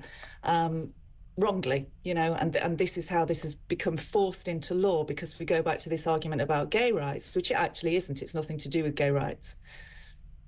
Jean, really good to talk to you. I wish you a very happy Christmas as well. Jean Hatchett, writer and co-founder of 12 05 there. Lots of messages coming in. Keep all of these messages coming in, please. What do you make of Keir Starmer's speech to wish you happy Christmas? Has he actually got the message right? At least he does mention the word Christmas. I agree with that.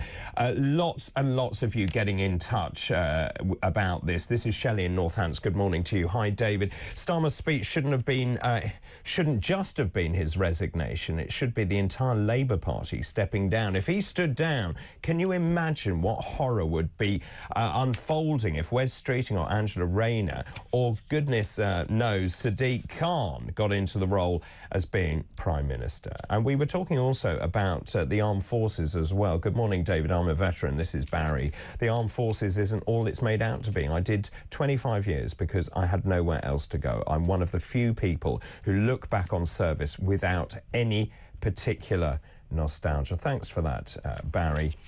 This is one from Enid. Starmer should have said, now that I've cobbled everything up, my work is done, I resign with immediate effect. Happy Christmas, and happy Christmas to you as well. We'll take a break. After the break, I'm going to be talking about an increasingly unstable world. We'll talk about 1/5 of armed forces not fit to fight, which is the huge headline in the Times this morning, our sister publication. We'll talk about that. We'll also be talking about Israel's exploding pager plot. Philip Ingram, former senior military intelligence officer, will join me. This is Morning Glory. Good morning.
Across the UK, on DAB+, on YouTube, on the app, on your mobile, the home of common sense. This is Talk. Morning, Sue in Macclesfield. Good morning to you. Happy Christmas. Good morning, David. I think Keir Starmer should have taken wet's advice. You say it best when you say nothing at all.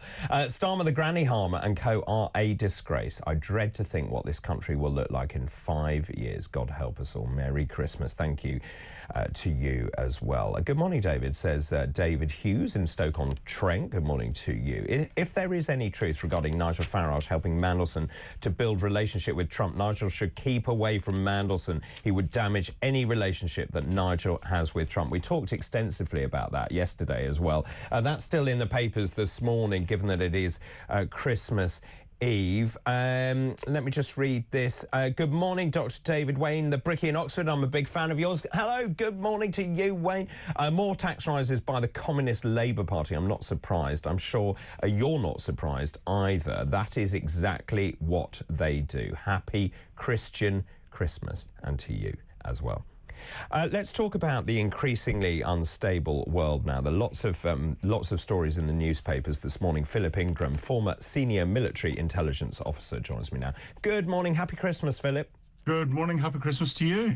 Shall we start with the front page of the Times? I mean, this is a pretty shocking story. A fifth of the forces can't be relied on to fight. More than 10,000 serving sailors, soldiers and aircrew cannot go to war because they've been declared medically unfit. On top of that, 15,000 personnel can only be deployed if the mission meets certain criteria, such as if the weather isn't too hot, too cold, if there's not too much noise.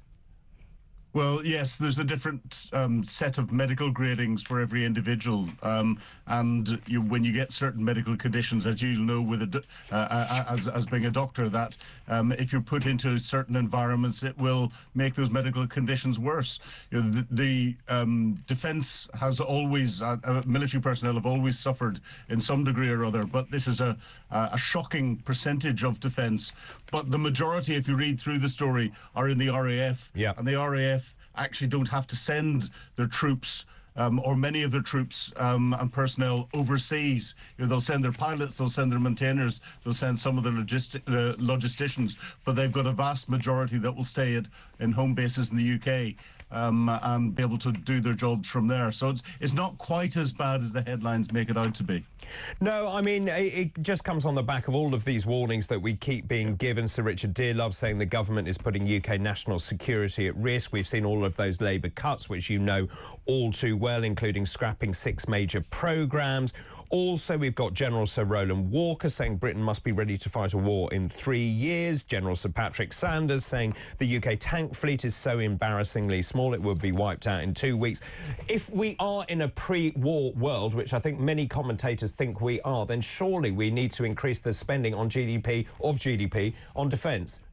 Oh, we need to increase spending dramatically. We need to increase the size of our armed forces dramatically. We need to increase the numbers of pieces of capital equipment that we have dramatically. And it's much more than just increasing our GDP spend. And if we don't do that, and this, to my mind, we're in a 1936, 1938 scenario where defence was being cut. You know, we had prime ministers walking down the steps of aircraft, waving pieces of paper and shouting peace in our time. And then we were only at World War not long after that. We're in that position. I have never seen us in such an unstable position in over 40 years of either being in the military or examining and commentating on it. Can we just move and talk about Israel's exploding pager plot? This is an extraordinary story in the Times. Israel spent 10 years orchestrating its plan to blow up Hezbollah's leadership using exploding pagers and walkie-talkies.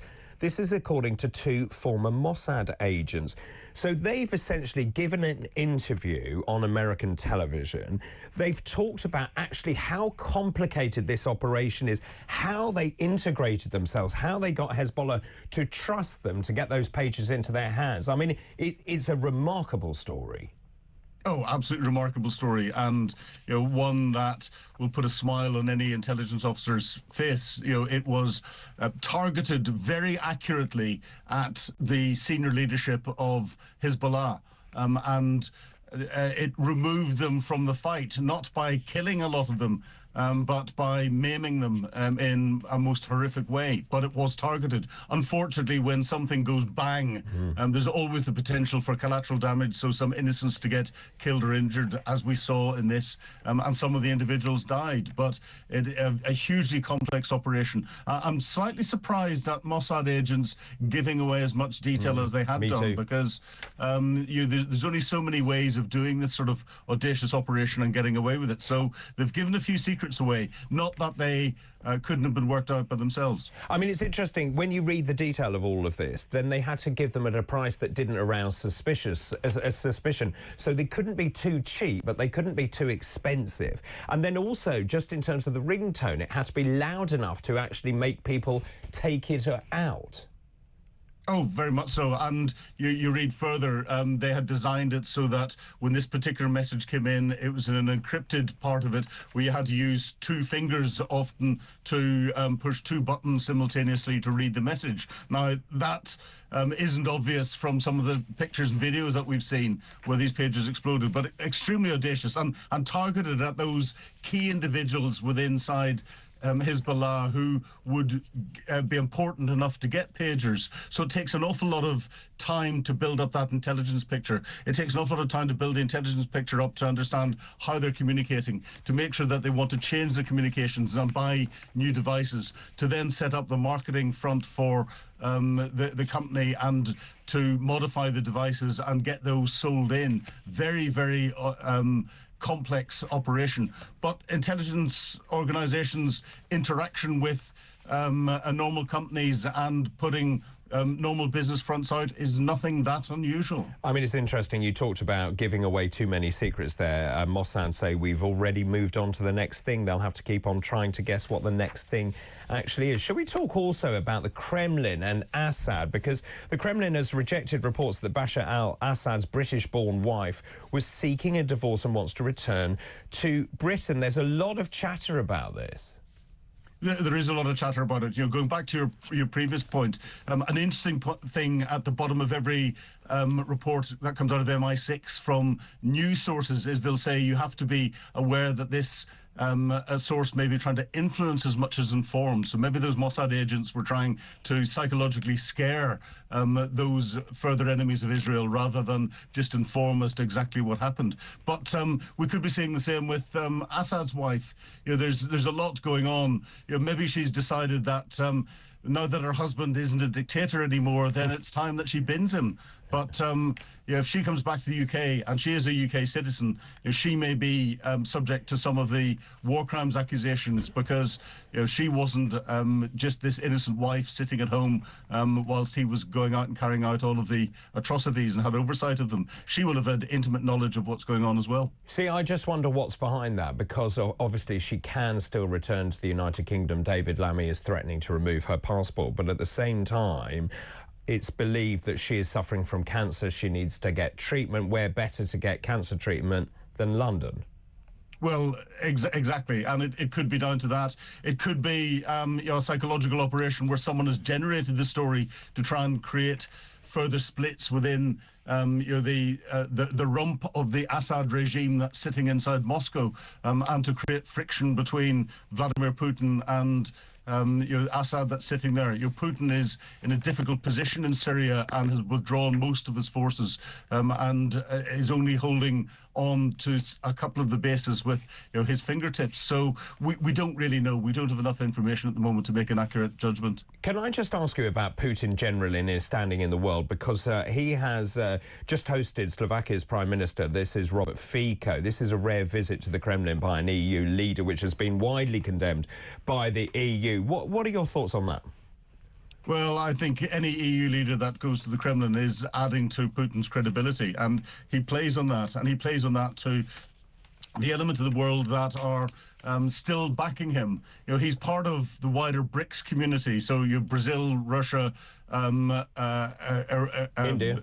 India, Brazil, China. Russia, India, China, and South Africa, and there's a much larger membership of that. But that covers almost 50% of the population of the world, and a lot of those countries back what Russia's doing. So we're sitting in the West, thinking that Putin is horrible and everyone will hate him around the world. No, there's large proportions out there, and we've got this growing axis of evil between Russia, Iran, North Korea, and China. And you know, that's tacitly supported by the likes of India, who are still buying Russian oil. Well, I was going to say that actually, selling it to us. Well, from Slovakia's point of view, this is also about natural gas, isn't it? Because at the moment they're actually getting natural gas from Ukraine, which obviously Ukraine is then saying this is going to also from Russia, but they're saying that this is all going to end when that 5-year term ends. But also Slovakia has always been a slight outlier anyway, a major outlier in terms of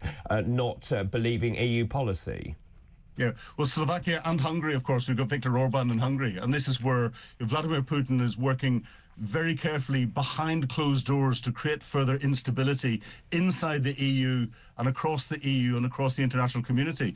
2025 is going to be an interesting year because we've got the collapse of the German government and urgent German elections happening, and we've got the collapse of the French government, and the French have to wait another 8 months before they can have elections again. Those are the two major powerhouses of the EU, and they are politically disabled at the moment. So Putin is having some success in creating instability, and he will continue to do that as much as he possibly can. Philip, always a pleasure. Thanks ever so much, and happy Christmas to you. Philip Ingram, their former senior military intelligence officer. Keep all your messages coming in. What do you make of Keir Starmer's Christmas message? Was it on the money? Did he get it right? There are bits in there that jarred enormously with me. Let me know your thoughts on that, please. 0344 499 1000. Those calls charged at the national rate. You can text the word talk in your message to 87222 as well. Now, after the break, I'm going to be talking to Ben Habib about woke censorship. Some books are being taken off the syllabus because they're upsetting the wrong types of people. They're upsetting children, and and I'm sure Ben will have some very forthright views on that. Ben Habib, former MEP, political commentator, joining me after the break. I'll also be asking him about this story in the Telegraph about the rise of Reform and the number of members that Reform is now approaching. We'll talk about that after this break.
Yes, yeah. It's a fascinating phase of life. I mean, one thing that I think has been quite disastrous for people of that age is just the constant upping of tuition fees. I mean, there's just like a millstone around people's necks now. I mean, with mortgage costs being what they are, with rent costs being what they are, with energy costs being what they are. I mean, people I know who decided to do degrees years ago when all these things were a lot lower, and now really, really struggling to keep up with the payments. And I don't think there was ever any accountability for politicians for continually doing that.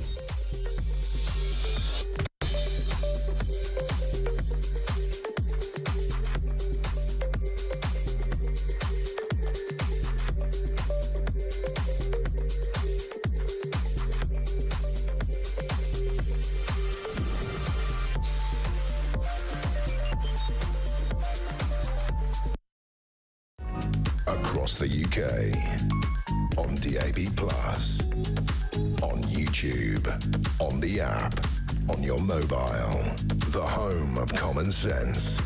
This is Talk.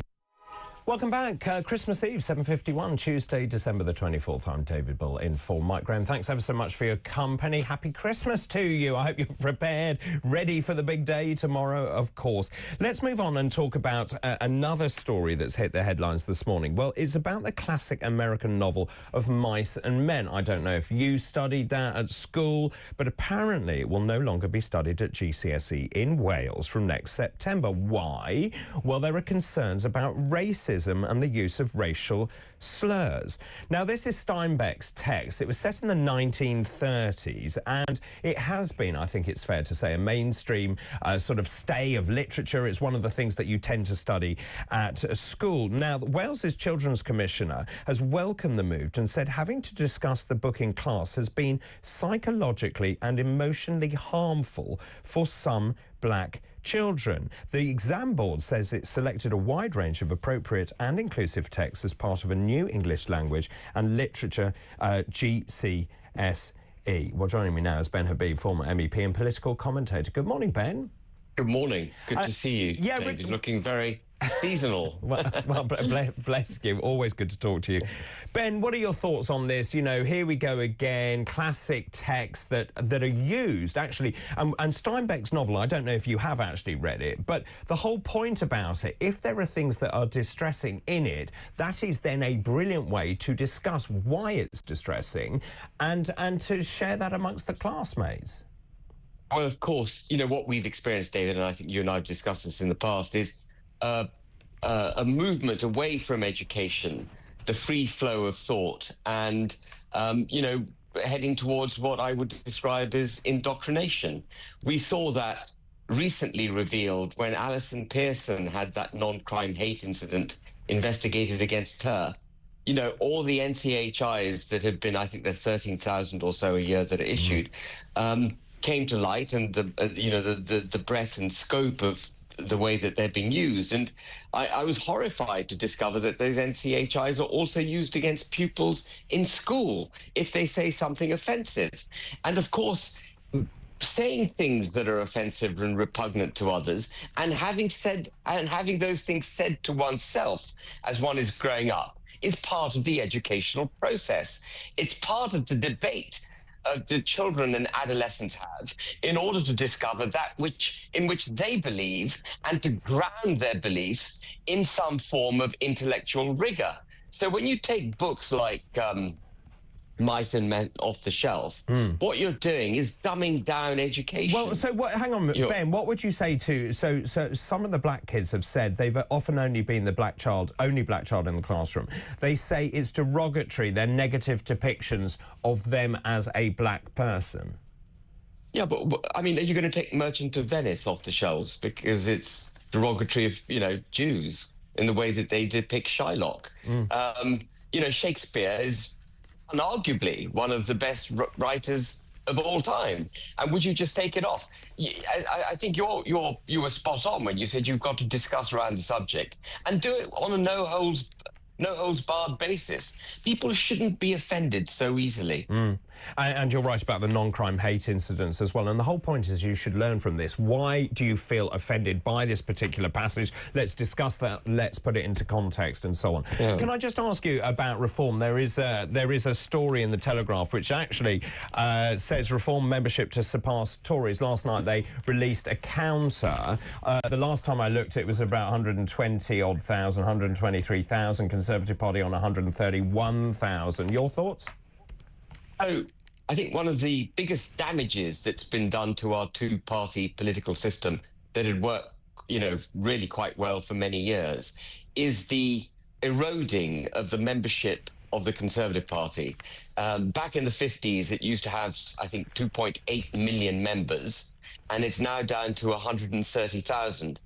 And that's bad, obviously, from a financial perspective, but I think fundamentally, politically, it's very bad because it means that the Conservative Party, which hitherto had been very well in touch with the electorate through its membership, its broad membership, is losing touch with the electorate. And we know that, you and I know that, as, you know, having been on the political stage. You know, one of the things that we repeatedly say is parliamentarians have lost touch with the people. And I think broad membership for political parties is a crucial component of political parties understanding what the electorate want and being in tune with the people. We talk about the silent majority. They're silent because there's no mechanism for their voice to come forward, and broad membership, would allow that. So I think it's great when political parties increase the numbers of members they've got. And assuming, of course, that there's a mechanism by which voices can be heard by the leadership, all the way through from the grassroots. Yeah. And just in terms of that and getting your messaging right, what do you make of Keir Starmer's speech, the Christmas message? I'm ashamed to say, or perhaps I should wear it as a badge of honour, that I haven't actually seen his speech. Well, there's one particularly jarring paragraph in it. It's not an easy time for everyone. My thoughts are with those who are lonely this Christmas, having a tough time, missing a loved one. You're not alone. Do you think he actually understands how people feel in this country? He probably does, I was talking to a friend of mine, actually, and I was describing his first 6 months in office as absolutely disastrous. And, of course, I meant disastrous for the country. But I was put right by the person I was talking to and said, well, actually, this has probably, in Keir Starmer's mind, been a really successful 6 months. In 6 months, he's nailed all the ideological issues he wanted to nail. Reward the unions who paid for them, in the election, get his net zero agenda done, tax the hell out of the economy, increase their spending plans, withdraw winter fuel allowance and subsidies and so on from people who typically vote Tory. I mean, they've done everything so aggressively.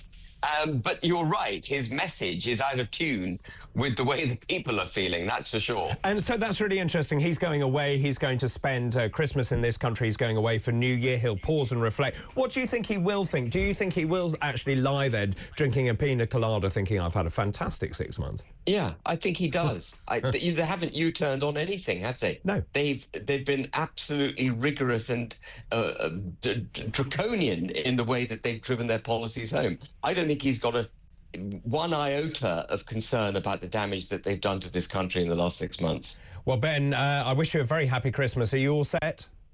I'm all set, which means doing precisely not much for the next 2 days, which is brilliant as well. Oh, fantastic. Well, I wish you a very happy Christmas. Always good to talk happy to you. Christmas. Thanks, Ben. Ben Habib, their former member of the European Parliament and also political commentator. Keep all of your messages coming in. Mark says, good morning, David. What a wonderful boost for reform. Over 3,000 new memberships in one day yesterday. Well done. Only a few more days and they will overtake the Conservative memberships.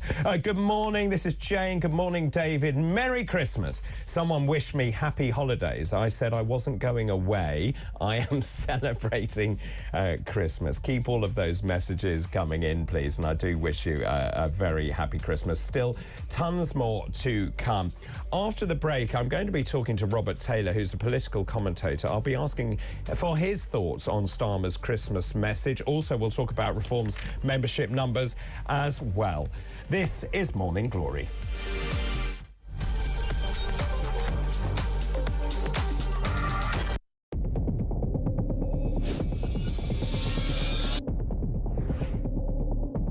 I spoke with His Majesty the King to request the dissolution of Parliament, and we will have a general election on the 4th of July.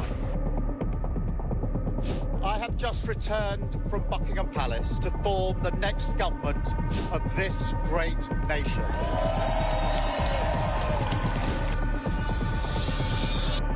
Take a look at what happened.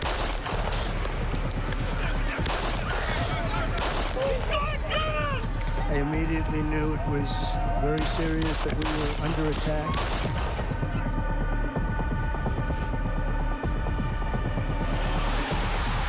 The time has come, and this surely is England's time. Williams, who scores, and Spain lead. A shot from distance is in.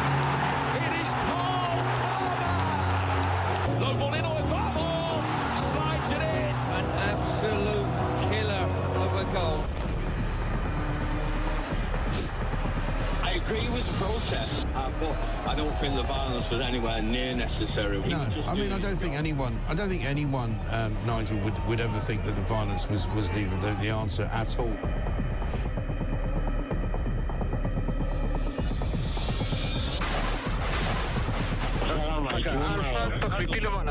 אזרחי ישראל, אנחנו במלחמה.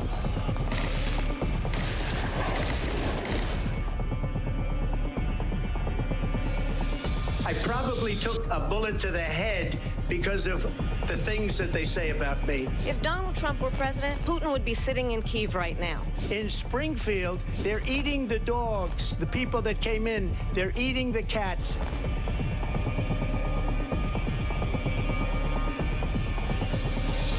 The Liberal left couldn't understand that this man could be anything other than the great newsreader, a man of integrity. Is it possible in any way, shape or form that Keir Starmer didn't know about these facts about the suspect in Southport? I find it extraordinary that he wouldn't know. It seems that the public has not been told the truth. No, there's nothing like an American election, I have to say. North Dakota has gone red, South Dakota's red, Texas is red. Many people have told me that God spared my life for a reason. Bloomberg UK reporting Ukraine has made the first long-range missile strike inside of Russia. These are the missiles that Biden has... Across the UK, on DAB+, on YouTube, on the app, on your mobile, the home of common sense. This is Talk.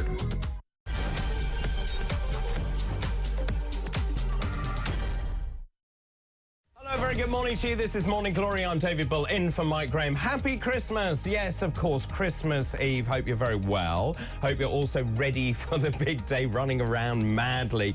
We've had a really busy programme, 2 hours already in, 2 to go.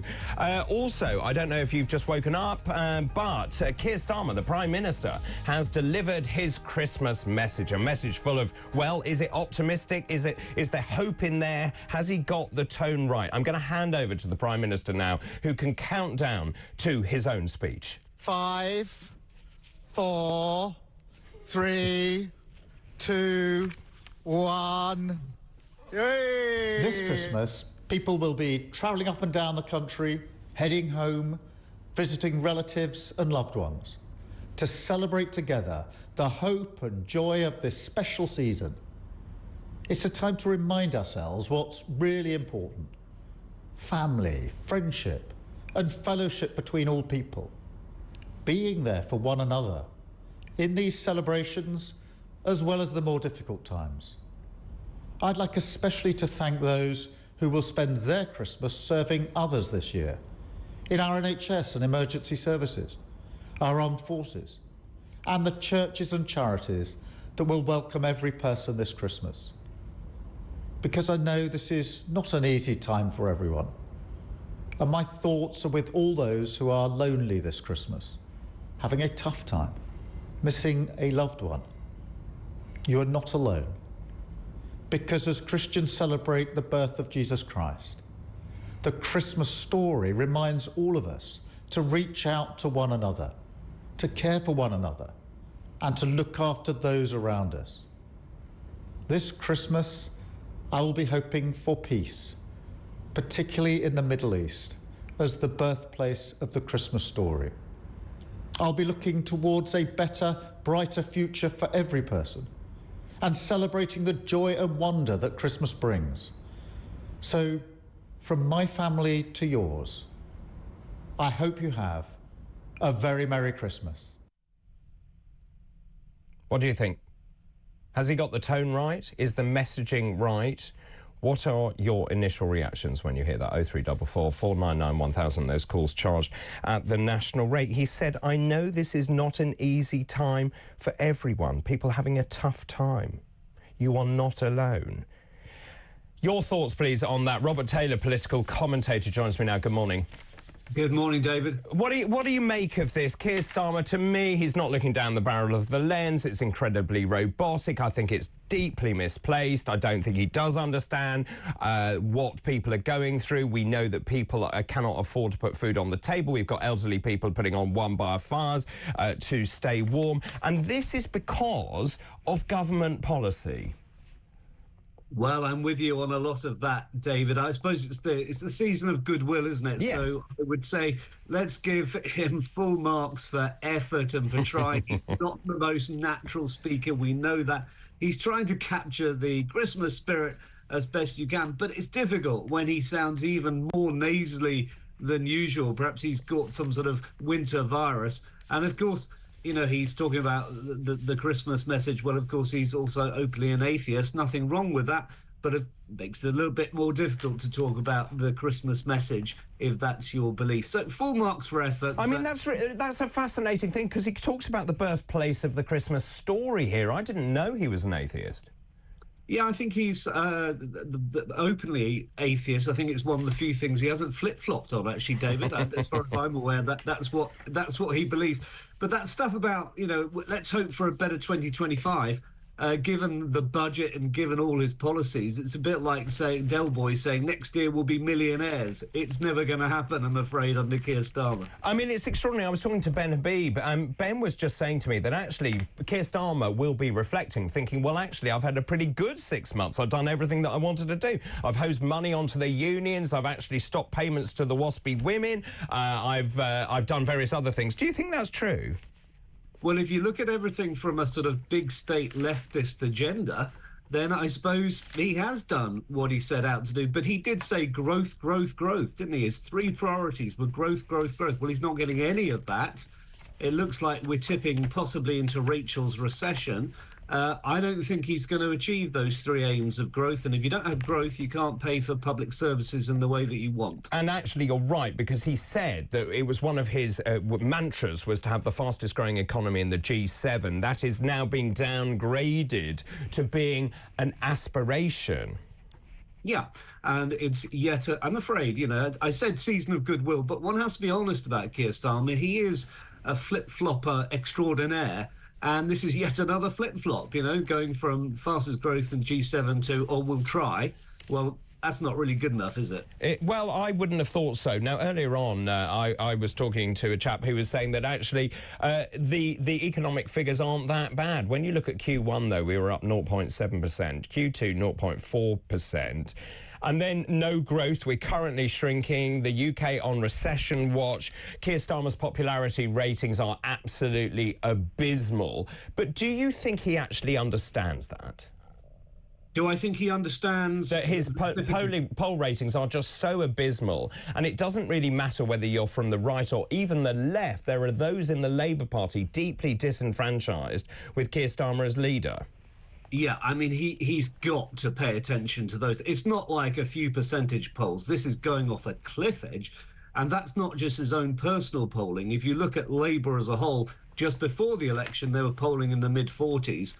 They've now lost pretty much half of that, mainly, of course, to Reform, which has surged upwards, but to everyone else as well, including the hapless Tories. So he's got to be aware of that, David, but whether he cares enough or whether he just thinks I've got 4.5 more years to put it right, we just don't know that. I've just been messaged by Natasha to tell me that we should say Merry Christmas to Starmer, as there is a petition calling for a general election. It's now past 3 million people have signed it. Yeah, well, not a hope in hell of that happening, of course, no. But, you know, I'm very pleased 3 million people have expressed their wishes in that way. Let's move on, shall we, and talk about this article in the Telegraph, Reform membership to surpass Tories. So the Conservative Party, one of the oldest parties, if not the oldest party, actually, in the world, not doing terribly well. They're down to about 130,000 members. This counter was launched by Reform yesterday, now on something like, I think, 121,000 members. The aim, and in many ways Nigel Farage very clever in terms of the timing, because if those numbers go up and actually it overtakes the Conservative Party over Christmas, that will be something of a win for Reform. Massive win for Reform. And I said earlier on, they're surging at Labour's expense. Tories have edged upwards in the polls, if you believe the polls, since the general election. But the people who are doing all the running, and you know about this as much as anyone, David, is, of course, Reform. Could they consistently overtake the Tories in the polls, and not just in membership numbers? Will they start doing well in, say, the Welsh elections next year? If they do, there is a serious threat now from Reform to both the Tories and Labour.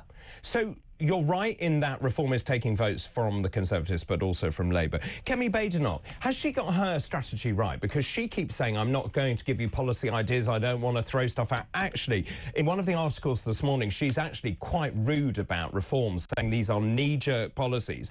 But actually, surely what people want in this country is for politicians to realise things are not good. They want clear direction, they want strategy, they want policies, they want immigration capped, they want the cost of living to come down, they need the economy to improve. Those things are what people in this country need.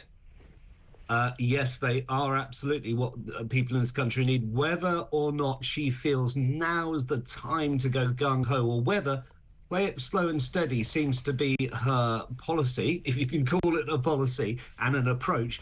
I'm a fan of Kemi Badenoch. I think she was the right person to lead the Tories. I think she was the obvious person to lead the Tories.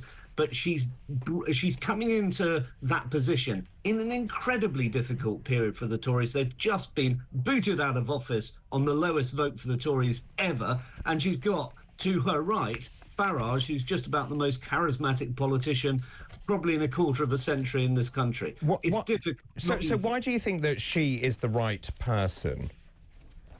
I think she has charisma. I think she is thoughtful. I think her position that we have entered the bureaucratic age and we need to re-engineer the entrepreneurial age is right. I think it's the right thing to say. I just think she's got a very difficult task ahead of her. And I would put it this way, David, I don't really see who would be better.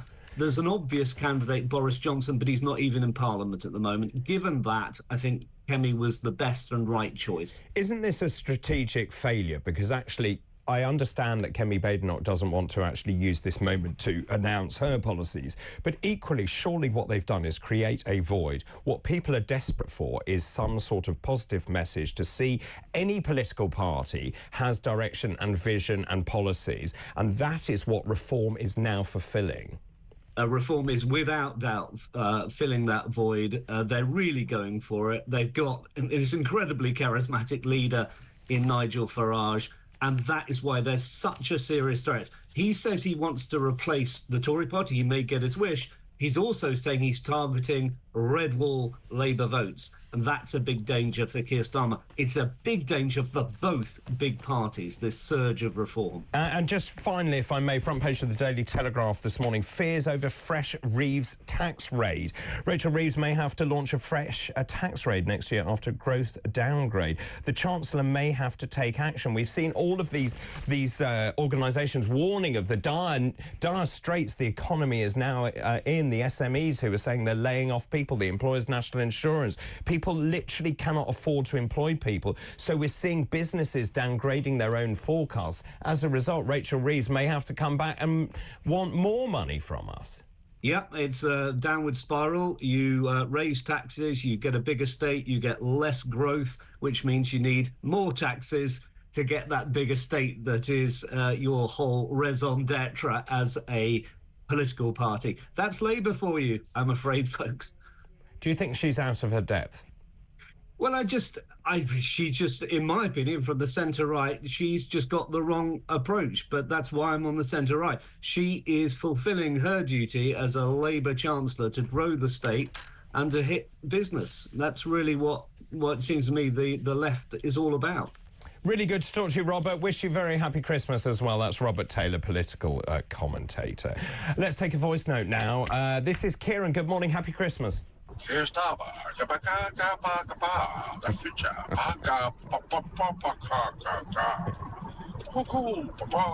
Christmas. Recession. Kieran in Tring. Wow. This is talk.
looking around us, we are seeing holes in the road, we are waiting in queues at, you know, the hospitals, etc.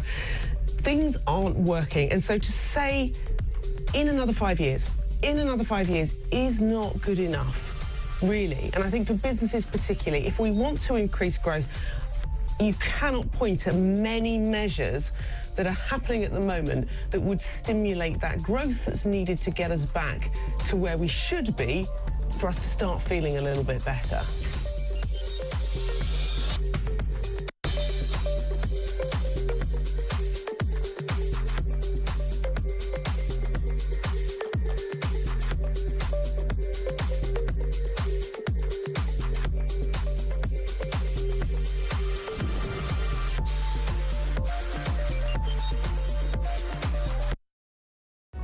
Across the UK, on DAB+, on YouTube, on the app, on your mobile, the home of common sense. This is Talk. Welcome back. This is Talk Christmas Eve, 8/18, Tuesday, December the 24th. I'm David Bull in for Mike Graham. Thanks ever so much for your company this morning. I'm talking about Keir Starmer's Christmas message. What did you make of it? Has it hit the right note? Is it the right tone? Has he got the sense of it right? Of course, Keir Starmer actually going on holiday, going to spend Christmas in Chequers and then going on holiday because he needs a break. Let's move on, shall we, and talk about something that I was alerted to yesterday. This is TV licensing. They are sending letters out to people saying, will you be in on the 25th of December, so Christmas Day? And it goes on to say, there is no record of a TV licence at your address. You should expect a visit from an enforcement officer. It may be on Christmas Day or another day. You could be prosecuted if you're caught watching, recording or downloading TV programmes illegally. On live TV or BBC iPlayer, you may have to pay a fine of up to £1,000 plus any legal costs and or compensation. We are visiting 5,000 addresses a day. Are you going to be in on Christmas Day? Is that the right tactic to use from TV licensing on a day of celebration, a religious day, a holy day, a day of a national importance? Well, joining me now is John Mayer, who's editor of the brand new book, How Do We Pay for the BBC After 2027, and former BBC producer. Good morning to you. Hello, good morning, David. Really good to talk to you. Look, you and I have spoken about this a great deal. I used to work at the BBC. I have very fond memories of the BBC, particularly when it sticks to the Reithian principles of informing, educating, entertaining. But I just feel that this is just a step too far to send these letters to say we are enforcing the licence fee on Christmas Day. That just feels wrong. David, look, this is a non-story.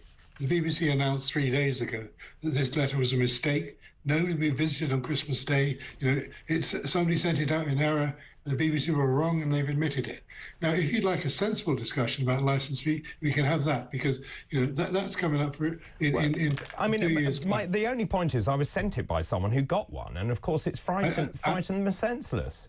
And the BBC has said it's a mistake, so it's not happened. It's a total non-story. It's fluff. You know, it really is. But, you know, what about the licence fee? Should there be a licence fee? Yes. What form should it take? Well, that's for us to decide, and the BBC. OK, so you've written your brand new book, How Do We Pay for the BBC After 2027? The BBC, it's a tricky one, however you slice and dice this, because the media landscape has changed dramatically since I worked at the BBC. Of course, the audience numbers aren't the same. The move to on-demand programming, for example, is crucial to this, the role of iPlayer. But equally, surely we're now competing in a global marketplace. Is there still a need for the licence fee? There's an absolute need for the BBC, David. I mean, look at Christmas. What are the highlights of Christmas going to be? I have no idea. Well, I'm sure you'll sit down tomorrow after your turkey and watch Gavin and Stacey and think. I really won't. No, I really won't. I've never seen it. I've no interest in seeing it. It's awful. I'm sorry you're a Grinch on this one, but, you know, look, the BBC keeps us all honest. They make bloody good programmes, which makes sure that everybody else makes bloody good programmes. The question is, how do you finance that? Do you finance it by a universal licence fee? I don't know. I think that may be coming to the end of a road in that shape or form. You know, there needs to be some creative thinking on this, where you have a basic license fee, where you get everything once, and then anything on top of that is subscription. So that's what the iPlayer is for. Use that as a way to get marginal bits of revenue from the public. But, you know, the license fee can't just keep going up and up and up, and the BBC can't just keep spending more and more money. You know, it's not endless. I mean, I would agree there are some real nuggets there. When the BBC does it well, they do it extremely well, but there are programmes that I personally wouldn't fund, but that's not the point. In terms of the iPlayer, though, it's a bit like the Netflix model. Surely iPlayer needs to be opened out to a subscription model across the world. Isn't that the way to derive more revenue? I know there are commercial sides to the BBC. Yes, a subscription model across Britain, David. You know, it's there. It's a conditional access device. So all you need to do is use that as a way to say, you want more sport, pay a little bit more money. You want more drama, pay a little bit more money. But you'll see everything once. What do you think the core services should be? News, current affairs, drama, entertainment, a bit of music. And a bit of sport, but you know they can't afford much mainstream sport anymore. So you know, it has to be a comprehensive service, but you see it once. You know, people are used to paying now, so the BBC shouldn't be afraid of saying, "Look, you pay a little bit extra, you get extra." And then the BBC can also afford to buy sport. They can afford to buy opera. They can afford to buy lots of things. You have lots of channels. Nobody does it as well as the BBC when they do it. So use that little conditional access and create lots of, behind a mini paywall, create lots and lots of quality, as well as the stuff outside of it. You know, we need the BBC. Look, all over the world, people love the BBC. All over Britain, they love the BBC. Whether you like it or not, you know, they do.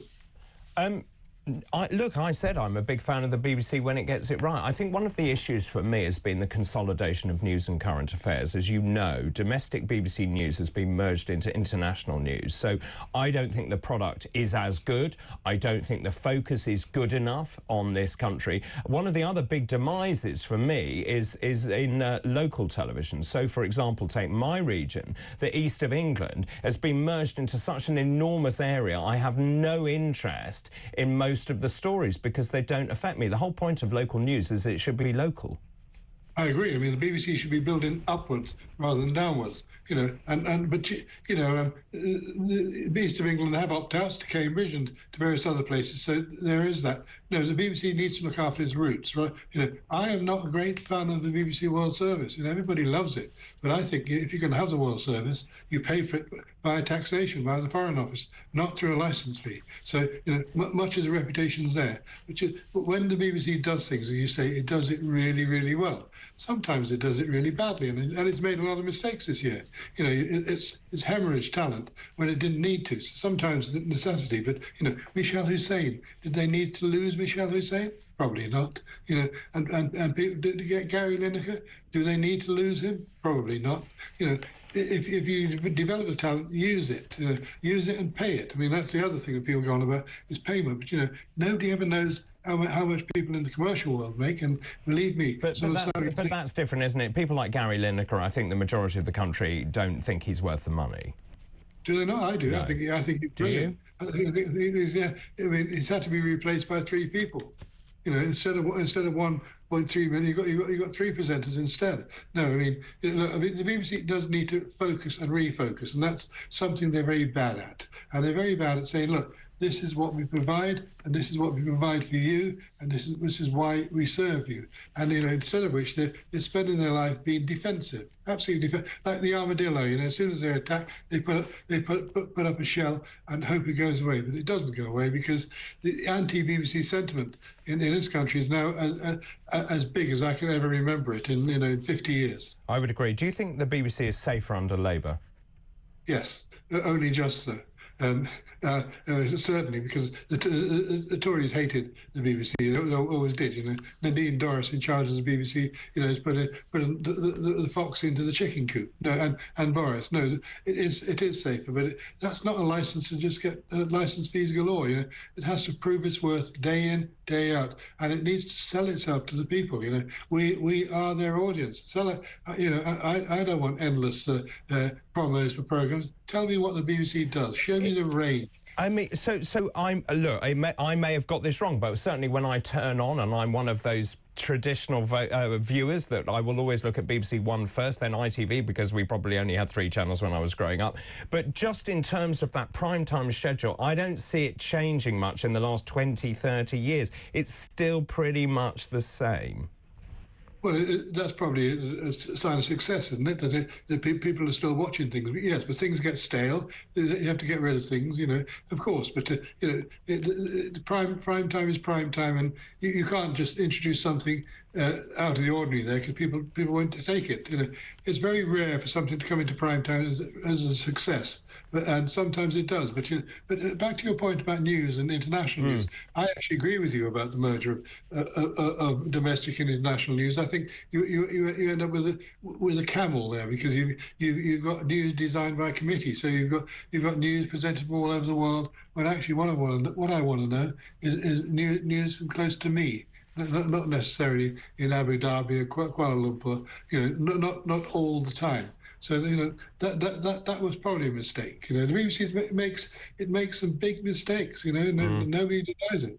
Well, John, we're going to part agreeing. So I wish you a very happy Christmas, John. John Mayer, the editor of the brand new book, How Do We Pay for the BBC After 2027? He's also a former BBC producer. What are your thoughts on that? Do you think the licence fee should continue? Do you think the BBC will survive another 5 years? Do you think the model has to change? Does it have to go to a subscription model? As I said, I worked there for a long time. I loved working there. But also, we were commanding huge audiences of 7-8 million viewers per show that we did at prime time. Those days are well and truly over. Also, young people don't watch linear television. They watch on demand, and that is another big issue for the BBC. Keep all your messages coming in, please. Also, that licence fee note, it may well have been a mistake, but actually, if you get sent that note saying that we may well be popping round to see if you've got a TV licence on Christmas Day, I think it's fairly abhorrent, actually. And I know it was a mistake, and John said it was a mistake and sent out by mistake, but I still think it's totally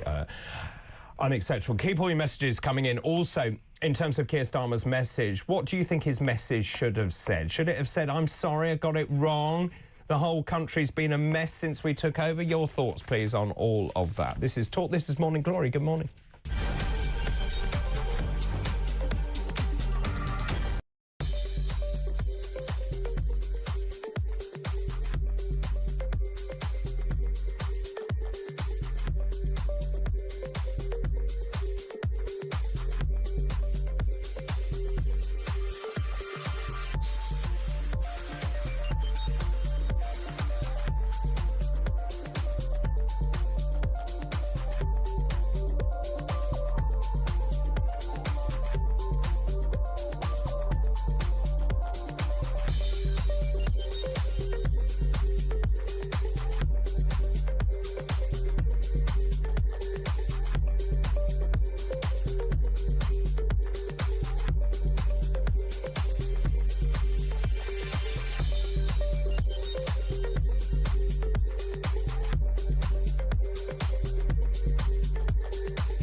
Across the UK, on DAB+, on YouTube, on the app, on your mobile, the home of common sense.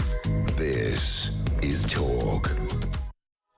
Welcome back. 8:32 Christmas Eve, Tuesday, December the 24th. I'm David Bull in for Mike Graham. Thanks very much for your company. Let's move over to the United States now, shall we, and talk about Donald Trump. Amazingly, not long to go until Donald Trump, president-elect, becomes the new president. Well, joining me now, Steve Gill, former advisor to Clinton and to the Bush administration. Good morning to you.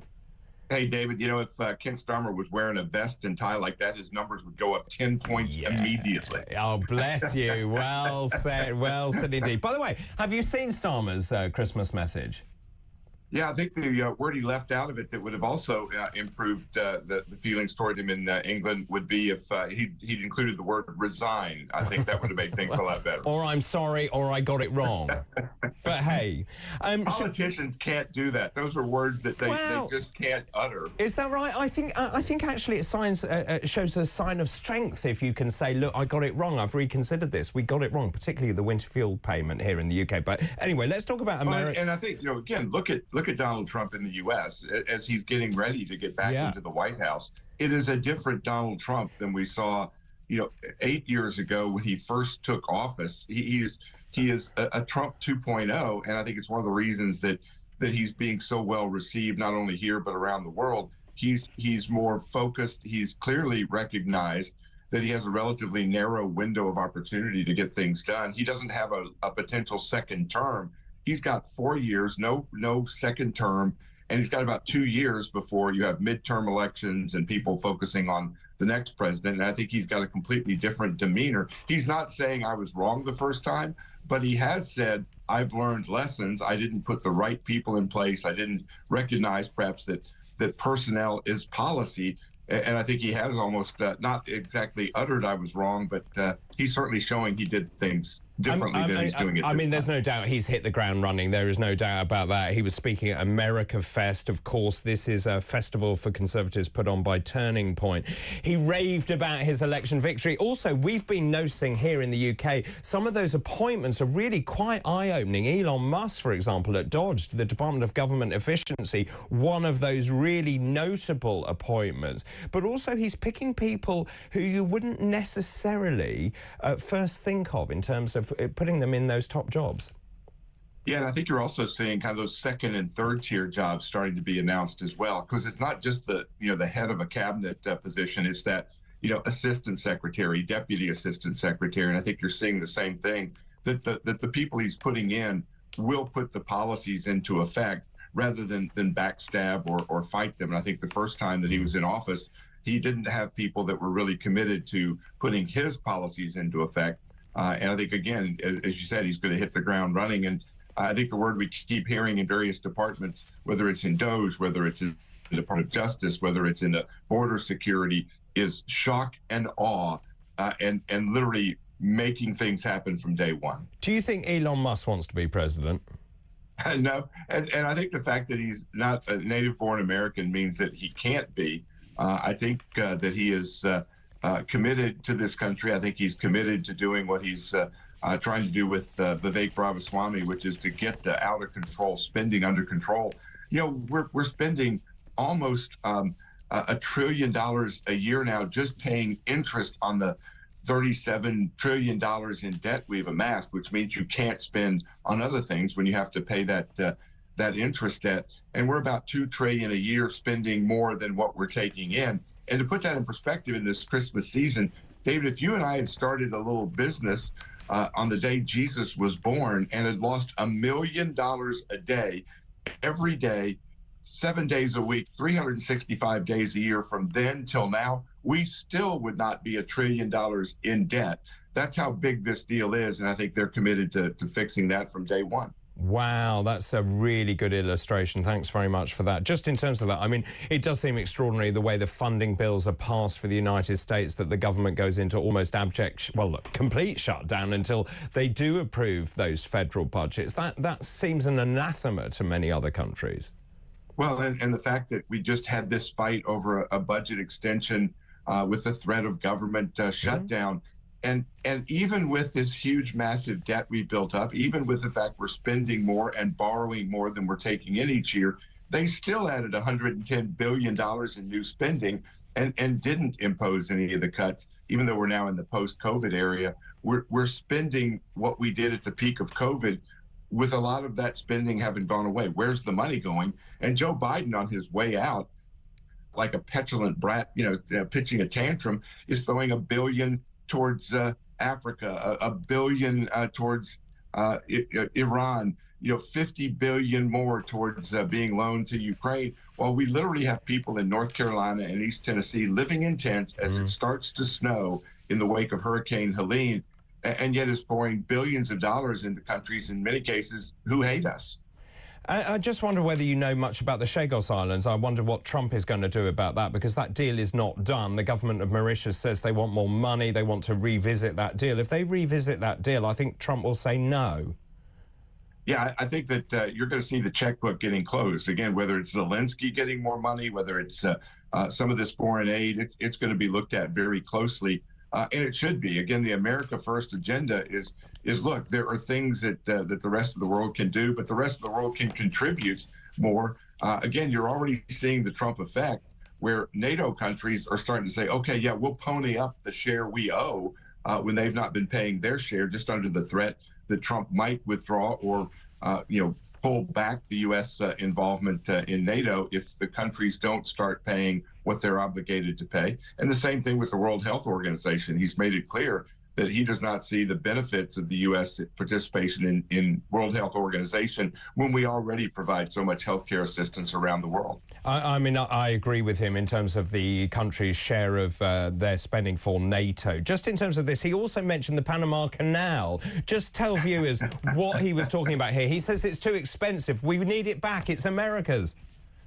Yeah, the fact that I guess during the Clinton administration, he basically gave control of the Panama Canal to be managed by China. I'm not sure how we would take back control of the Panama Canal, but it is critical. But now he's also talking about the idea of why don't we purchase and operate Greenland as well. Again, the Chinese are exploiting the resources, the minerals, the things that are there. I'm not sure how we end up with Greenland being a territory like Puerto Rico or others, but most Americans can't find Greenland on a map. They confuse it with Iceland. So what is it they always say, that Iceland is green and Greenland is ice? Maybe he's seeing that he wants to be like President McKinley buying Alaska. He wants to find a way for us to buy Greenland. Well, he also wants to create an Iron Dome, rather like Israel has, hasn't he? But just in terms of that, according to security experts, the US would have to deploy more than 24,700 Iron Dome batteries, costing $100 million to defend the 3.7 million square miles of the continental United States. So here we are again, another great proposition. It's a great headline grabber. It's just not feasible. Well, keep in mind, though, that $100 million is about $80 million less than what we're spending on illegal immigration each year. So it's a little bit cheaper when you think about it that way. If we secure the border, if we lower taxes and increase the revenue, if we reignite our energy independence and lower the price of fuel and natural gas and other things, again, more revenue will come in, more prosperity will be here. And again, the whole world, if we start producing more energy, everybody in the world benefits because energy becomes cheaper for everybody. So I think what Trump is proposing across the board is not only going to be beneficial to Americans, but it can be beneficial to folks all over the globe. You started off the interview by saying that this is a new Trump. It's a Trump 2.0. What has changed with Donald Trump? I think, I hate to say that a guy gets more mature at his age, but I think he has a recognition that politics is different than business. He's as a business guy, he could tell people what to do, and he would either fire them or they would get it done. When you start dealing with a massive bureaucracy of government, you have to put people in place who are fully committed to doing what your policies are, rather than what he allowed to happen the first time that he was in. Again, I think he understands now that in government, personnel is policy and policy is personnel. The people you put in place have to be there. The first time, he didn't even fill a lot of top spots thinking, well, we can save money by not filling them. What that did is it allowed people who were bureaucrats, who were the deep staters, as we hear so often, to remain in place and literally work against his policies. And some of the people he picked, as he's acknowledged, were not the right people to put his policies in place. And can I just ask you about Matt Gaetz, the former Florida Republican congressman? There is a Health Ethics Committee report finding substantial evidence he paid for sex with a minor, other serious violations of state law, congressional rules as well, tens of thousands of dollars to women for sex and drugs across 20 separate occasions. Of course, he was one of Donald Trump's first appointees, wasn't he? Yeah, but keep in mind that he was never prosecuted, that this is a smear campaign basically directed where he's never had to deal with, confronting his accusers. And one of the women who has accused him of these things is in jail for making these same false accusations with respect to at least one other guy. So there are serious questions about the allegations and no proof. There's been no prosecution ever. So people that have actually investigated that had the authority to prosecute him, if he had done any of these things, did not do it because they didn't feel like the evidence merited it. And frankly, you've got a lot of members of Congress. I think they've paid $17 million in settling cases like this against other members of Congress. Let's release all of those files if they're going to release these secretly against Matt Gaetz. And of course, Matt Gaetz denies any wrongdoing. Can I just also finally ask you about our special relationship? Is there such a thing, the special relationship between the United Kingdom and the United States? What difference does it make having the UK government, Keir Starmer, not exactly complimentary about Donald Trump, and also Peter Mandelson, which many people think is a very odd appointment as the ambassador to the United States, also hasn't been very kind about Donald Trump, and Chris Civita calling Peter Mandelson a complete moron. You know, I think the fact that Donald Trump has met with Prince William, that he's trying to rebuild, relationships with England and the UK across the board is a good sign. I think that, and I've said this about other world leaders, they need to recognize that Trump really operates from a personal standpoint. And if you have other world leaders that want to move things ahead better, which is one of the reasons you've seen, the heads of state rushing to Mar-a-Lago to establish those personal relationships, that's going to be critical. I think the fact that you have labor, we're talking about sending people over here to campaign against Donald Trump was really a bad move. And I think that kind of hampered things with the Labor government. But I think the relationship between the U.S. and the UK, people to people, is always going to be better. Governments don't get along very well. People do. And I think the American people and the English love each other and have great respect for each other. And I think that depending on what happens politically in the UK over the next year or two, things are going to dramatically improve. Do you think Starmer should have appointed Nigel Farage as the ambassador? I think Nigel Farage is kind of the ambassador anyway. You talk about backdoor conversations. Nigel may be more than an ambassador before too long if we continue to see the council elections and everything else fall in his favor, as we've seen in recent weeks. Well, thank you so much for your time. Really good to talk to you. I wish you a very happy Christmas, Dave, as well. Steve Gill there, former advisor to Clinton and to the Bush administrations. Keep all your messages coming in, please. What do you make of Keir Starmer's Christmas message? Have you heard it? I'll play it again later on. He talks about people having a tough time. My thoughts are with those who are lonely, those who are having a tough time. You are not alone. He talks about a better, brighter future for every person and celebrating the joy and wonder that Christmas brings. What do you think about that? Let's take a call. Jean is on the line from Hampshire. Good morning. Good morning, Dave. Season's greetings. Yeah, and to you. And to you. I just want to go back to BBC. I mean, it's an NUJ-led socialist Marxist propaganda machine, and you can go through a litany of stuff from the 2010 election, where when Brown lost the election and the coalition was formed, I mean, David Miliband was the favourite to take over from Brown. And, oh, no, not another Blairite. So they organised a TV thing and got the next best option with Ed Miliband coming in as leader. Well, John Mayer says we desperately need the BBC. The majority of people in this country want the BBC. Is he right? Well, yeah, I can understand, but not a propaganda machine for the socialist left. I mean, that's what it's turned out to be. Do you think there's been an issue with their coverage, the news and current affairs? I mentioned that I am very aware they have merged national news with international news. That changes the focus and dynamics of that. But also, I think there have been real concerns about editorial bias creeping in, not just creeping in, but jumping in. Well, there's no doubt it's happened. It's there in black and white to see. You know, if you take the coverage of most of what's been going on in Gaza, I mean, it's tending to be pro-Palestinian, and they seem to forget that there's still hostages. And I think if the Hamas had released those hostages a lot earlier, all of them, as Israel demanded, half of what is demolished now by, for the fighting in Gaza would probably be still standing, and the coverage is just so biased, to my mind. So, anyway, do you think the BBC will survive?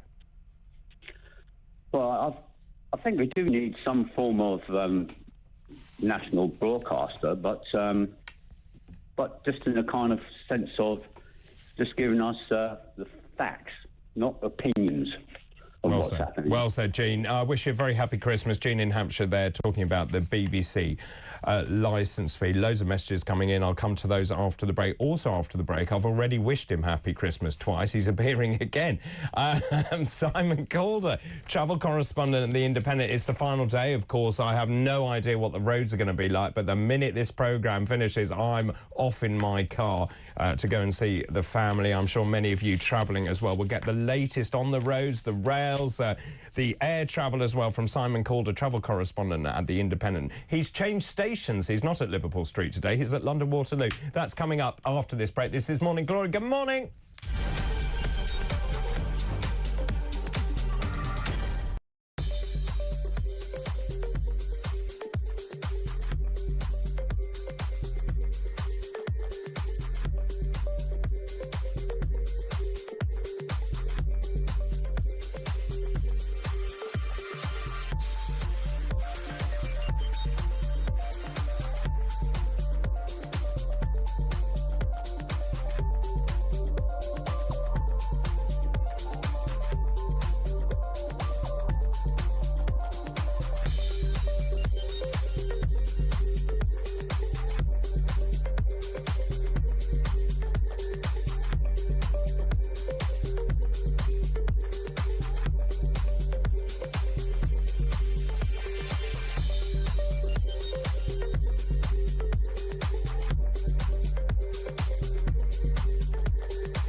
across the UK. On DAB+, on YouTube, on the app, on your mobile. The home of common sense. This is... Welcome back, 8:52 Christmas Eve, Tuesday, December the 24th. David Bull in for Mike Graham. Thanks very much for your company here, feeling very festive indeed with my Christmas tree of fire ready to go. Now, on that note, of course, many of you will be travelling around the country or maybe even flying abroad. I've already said happy Christmas twice to him. I've wished him happy birthday twice as well. So let's go over to our birthday boy tomorrow, Simon Calder, travel correspondent at The Independent. Good morning. Oh, David, look, it's always a pleasure to talk to you. And look, it's good to be able to report today that things are going pretty well. By train, by boat, by plane, and hopefully by automobile. So most people are going to get where they need to be. Here at London Waterloo, lots of trains running in and out. Not so many passengers, actually. It's clearly not that many commuters are thinking, oh, it's Tuesday, it's a normal day of the week. But things are probably going to get a little bit livelier later. And then crucially, Christmas Eve, for a train traveller, it's all about timing, because those trains start winding down by tea time tonight. Last services southbound from Edinburgh about 4 o'clock, same from Leeds to Bristol, and by mid-evening, pretty much everything is tucked up in its depots for Christmas Day. No trains in anywhere in the UK on Christmas Day itself. We're very much an outlier. If you're in France or Netherlands or Germany or whatever, you've got trains running. And then when things get back on Boxing Day morning, well, if you're in Scotland, particularly the Central Belt, Edinburgh, Glasgow, going as far north as Dundee, Perth and Arbroath, you'll be able to travel by train. In England, it's mostly a few services around London, plus Liverpool, Merseyrail doing good stuff there. No trains whatsoever in Wales or Northern Ireland will be running on Boxing Day. And then, even though on Friday, 27th, you think, oh, the trains are going to come back. No, they're not. We were talking yesterday about London-Liverpool Street, busiest in Britain. That's going to be closed. It's the second busiest London-Paddington. Extraordinary, extraordinary. So that's the rails. Just in terms of air travel, we spoke earlier in the week about the chaos that had been caused by the headwinds. Has that all cleared now? Are the planes in the right position? Yeah, they are. And just looking at the schedules, we've got some, if you've got friends, family coming in from North America, quite a lot of delays out of the US and Canada coming into particularly Heathrow. And then, oddly, the Johannesburg Super Jumbo, second morning in a row, it's 5 or 6 hours ahead of adrift of the schedule. Wow. Which is very annoying for all the people on board, not least because lots of them will have domestic connections, you know, maybe to Belfast, to Edinburgh, Glasgow and so on, and they will find that they've missed those, and it's a question of whether they can get seats on the remaining flights. But all looking relatively calm, and bear in mind that tomorrow we're going to have more flights in and out of more UK airports than ever before. Whatever the railways might think, the travelling public seems to regard Christmas Day as a pretty good day to be travelling anywhere. Have you ever, David, flown in or out on Christmas Day? I have. It's great, isn't it? Yeah. It is. Can I just ask you very quickly about the roads, because this is with a vested interest. I have to go up the dreadful road that is the A12, which should be abolished and should be made in a much bigger road, but that's not the point. When should I drive? Well, I'd ideally start now, but that might be quite difficult in terms of the audience. If you don't start now, look, come and have a cup of tea. Set off at about 4 o'clock this afternoon. Too late, Simon. Oh no! So I thought the point was that if you got going by midday, you'd be all right. No. No. You've got to get where you've got to be by midday, because it's going to be 10, 11, 12 through to 4 or 5 where things are going to be busy. But that's a relative term. You haven't got any of the normal commuting traffic today, really.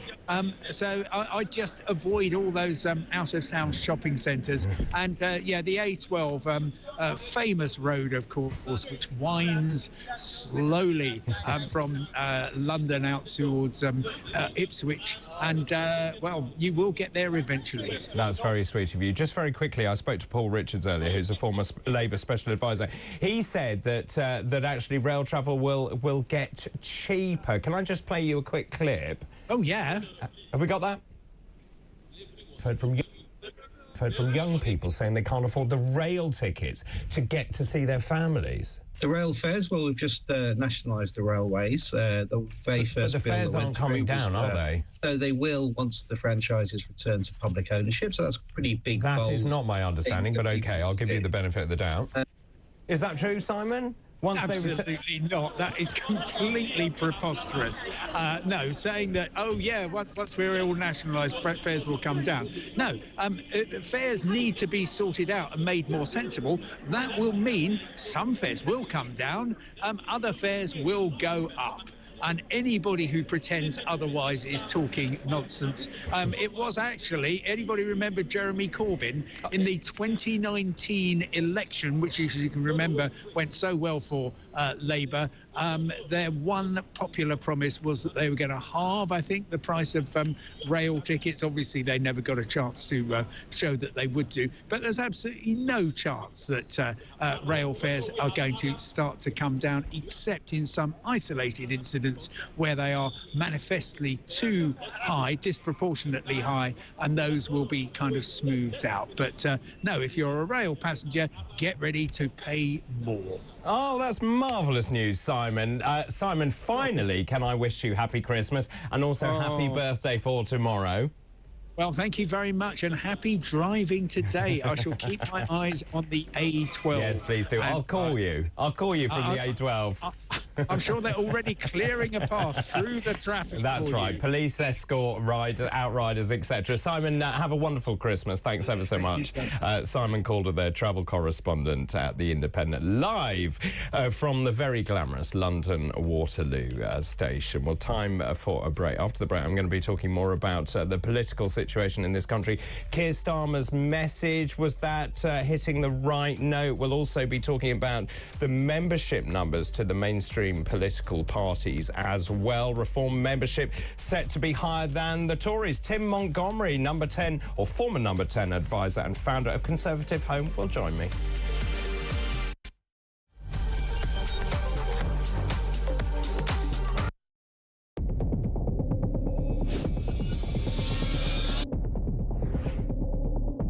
I spoke with His Majesty the King to request the dissolution of Parliament, and we will have a general election on the 4th of July. I have just returned from Buckingham Palace to form the next government of this great nation.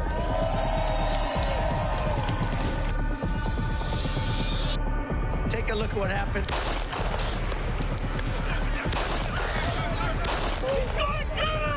I immediately knew it was very serious, that we were under attack.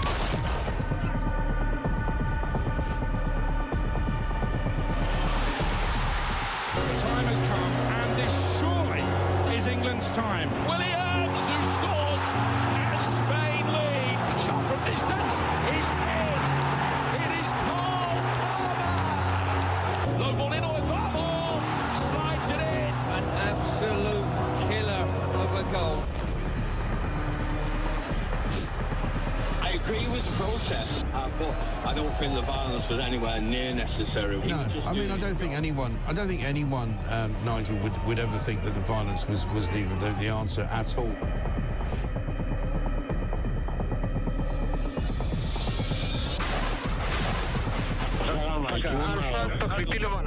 אזרחי ישראל, אנחנו במלחמה.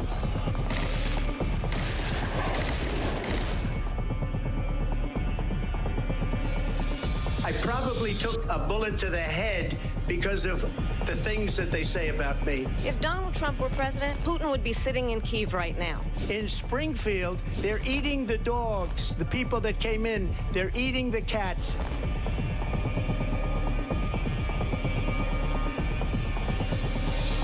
Liberal left couldn't understand that this man could be anything other than the great newsreader, man of integrity. Is it possible in any way, shape or form that Keir Starmer didn't know about these facts about the suspect in Southport. I find it extraordinary that he wouldn't know. It seems that the public has not been told the truth. No, there's nothing like an American election, I have to say. North Dakota has gone red, South Dakota's red, Texas is red. Many people have told me that God spared my life for a reason. Bloomberg UK reporting Ukraine has made the first long-range missile strike inside of Russia. These are the missiles that Biden... Across the UK, on DAB+, on YouTube, on the app, on your mobile, the home of common sense. This is Talk.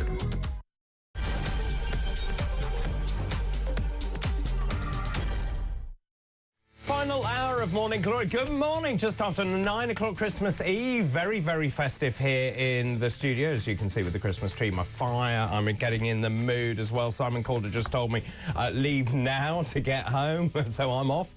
No, I'm with you for another hour, wishing you a very happy Christmas wherever you are around the country. I hope you're ready and prepared for the big day tomorrow. We've been talking about a number of things this morning, but obviously it's the season of goodwill. And the Prime Minister has delivered his Christmas message to the country. I'm now going to hand over to the Prime Minister to count down to his own speech. 5, 4, 3, 2, 1. Thunderbirds are go. This Christmas, people will be travelling up and down the country, heading home, visiting relatives and loved ones, to celebrate together the hope and joy of this special season. It's a time to remind ourselves what's really important: family, friendship and fellowship between all people, being there for one another in these celebrations as well as the more difficult times. I'd like especially to thank those who will spend their Christmas serving others this year in our NHS and emergency services, our armed forces, and the churches and charities that will welcome every person this Christmas. Because I know this is not an easy time for everyone, and my thoughts are with all those who are lonely this Christmas, having a tough time, missing a loved one. You are not alone. Because as Christians celebrate the birth of Jesus Christ, the Christmas story reminds all of us to reach out to one another, to care for one another, and to look after those around us. This Christmas, I will be hoping for peace, particularly in the Middle East, as the birthplace of the Christmas story. I'll be looking towards a better, brighter future for every person, and celebrating the joy and wonder that Christmas brings. So, from my family to yours, I hope you have a very Merry Christmas. Well, to dissect that, Tim Montgomery, former number 10 advisor and founder of Conservative Home, joins me now. Good morning, Tim. Good morning. I'm sorry about my backdrop compared to yours in particular, David. I've been isolated from the rest of the house because they've got children with them, and so they've thought of a quiet area for me. And so basically I'm in the tool room, and it's grim, isn't it? Yeah, it's really grim. Also, the kids are using up all your bandwidth as well. Oh, really? Is it not great? It's really not good. You are actually looking like a Thunderbird this morning. But can we just start by talking about Keir Starmer, that Christmas message? Look, from my perspective, he's not looking down the barrel of the camera. It feels really disingenuous. He talks about how people are struggling, and yet this is in the face of policies implemented by this Labour government. Well, I think it's only 6 months old, of course, this government, David, so perhaps it's premature to think about how history will review the Labour years. We've got 4.5 still to go, after all. But I think that decision, just weeks after taking office, to withdraw the winter fuel allowance from pensioners without giving any notice in the election, without really giving any sort of special measures for those on the margins, I think it will really be the early decision that will define Labour. It's not something that the Tories abolished, even though it was introduced by Gordon Brown. The Conservative Party realised it really helped pensioners at this time of year. So absolutely, you're right. He talks about people suffering this winter, and no one really has added more to pensioners' burdens in recent times than him. The cheek of it is extraordinary. And just in terms of the amount of money being hosed at the unions, what Rachel Reeves has done, the budget, the way the businesses are reacting, we're seeing also inflation going up. That means interest rates haven't been cut. That has added to people's misery. Yeah, David, Tory party adverts have always thought have been exaggerated, but I'm beginning to think everything Rishi Sunak, not my favourite Prime Minister, but everything he warned about Labour at the last election hasn't just come true over the course of a parliament. It's all come true in 6 months. It's extraordinary, really, how bad this Labour government has been. And, we're both patriots. It's something that maybe politically we're pleased for our own party advantage, but actually for the country, following on from those wasted Tory years, it's a real disaster. Keir Starmer is actually going to spend Christmas in Chequers and then he's off for a holiday. He says he needs a much-deserved holiday. Reflecting on his 6 months in office, do you think he will see it as a triumph? Well, he was up in front of the Commons Liaison Committee, as it's called, last week. You probably watched it. And he was asked one question about whether he had any regrets. And he said no. Now, I find that extraordinary. Anyone in a big new job makes a few mistakes. We're all human. But he seems to want to be like Thatcher or Blair, the perfect, strong politician. We all know he isn't. And actually, both Blair and Thatcher were pragmatic enough to make a U-turn if a policy was bad. So he just seems to have a great insecurity, in my opinion. And the government really does need to change course. But the trouble is, unlike Blair, you look back at the Blair years, you had Jack Straw, you had David Blunkett, you had Gordon Brown. They may not have been our political cup of tea, but they were heavyweight politicians. I'm afraid that Keir Starmer isn't just the problem. The problem is Ed Miliband, Rachel Reeves, David Lammy. The quality of their team is weak, so it's not easy for him to find a solution.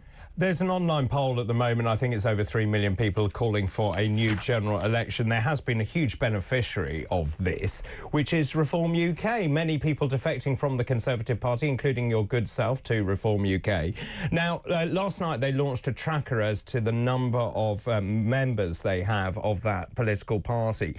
The Conservative Party have 131,680. Since I've been on air, another 1,300 people have joined Reform UK, taking them to 124,000, the youngest political party in the world. Now, if they overtake the Conservative Party in the next few days, which they believe they will do, that will be pretty seismic. Yeah, membership of political parties isn't everything. Remember, Jeremy Corbyn stormed to, I think, 500 or 600,000 members when he was leader of the Labour Party. And actually, the trouble was they took the Labour Party in the wrong direction, away from the gravity of the British people. The huge advantage I think Nigel Farage has is that on the big issues that the country cares about, immigration, crime, the cost of living, he is absolutely in tune with the public. So every member he gets, and I think it's perfectly possible because of this fancy counter, clever idea, they may overtake the Conservative Party by the new year. And that really will be quite something. And you said quite correctly, David, I was a Conservative Party member until recently. I'll tell you what about those Tory members. They're not the most sprightly of members. A lot of them have given great service over the years, but they're they're heading for retirement now. The interesting thing about reform, just look at his TikTok followers, is that Nigel has a very young following. So that young following could be very important for delivering leaflets, campaigning, and getting reform to do really well in the next local elections. If, of course, Keir Starmer holds them. There's that rumour suggestion that he might not. Well, Tim, I'll let you get out of the tool shed. Thank you ever so much for joining us on Christmas Eve, and I wish you a very happy Christmas. Tim Montgomery there, former Number 10 advisor and also founder of a Conservative Home. Let's take some voice notes now, so many coming in. Gary has sent a voice note. Good morning, happy Christmas. Morning, David. Great show. Yeah, look, in regards to TV licence, I think it should be subscription only. I think that turn it into subscription. So whoever wants to watch the BBC, they can. Although I'm an avid watcher of Match of the Day, I'm happy to just catch up on YouTube and get the goals these days. Yeah, all good. But listen, have a great Christmas and see you in the new year. Well, thanks very much, and to you. Debbie's also sent a voice note about the BBC. Good morning, happy Christmas. David on Talk. This is Debbie from Hawley. I'm sick and tired of this BBC TV licence. I'm really offended that they don't believe what I'm saying. I don't watch live TV. I do not watch BBC. I watch Amazon. I watch Netflix. I watch YouTube. And I do not watch anything live whatsoever. Do not even watch talk radio or live on the TV because I can't. I listen to you on the radio. And that's the way I like it. So please, BBC, leave me alone. I'm telling the truth. I'm really offended the fact that you just don't believe me.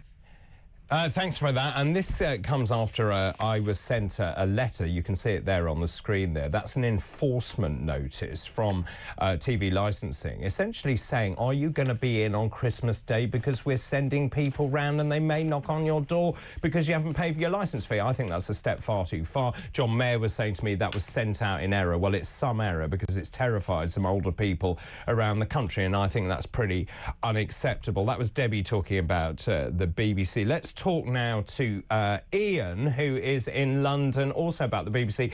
Good morning to you. Good morning, David. I never know if it's Happy Christmas or Merry Christmas. It's happy.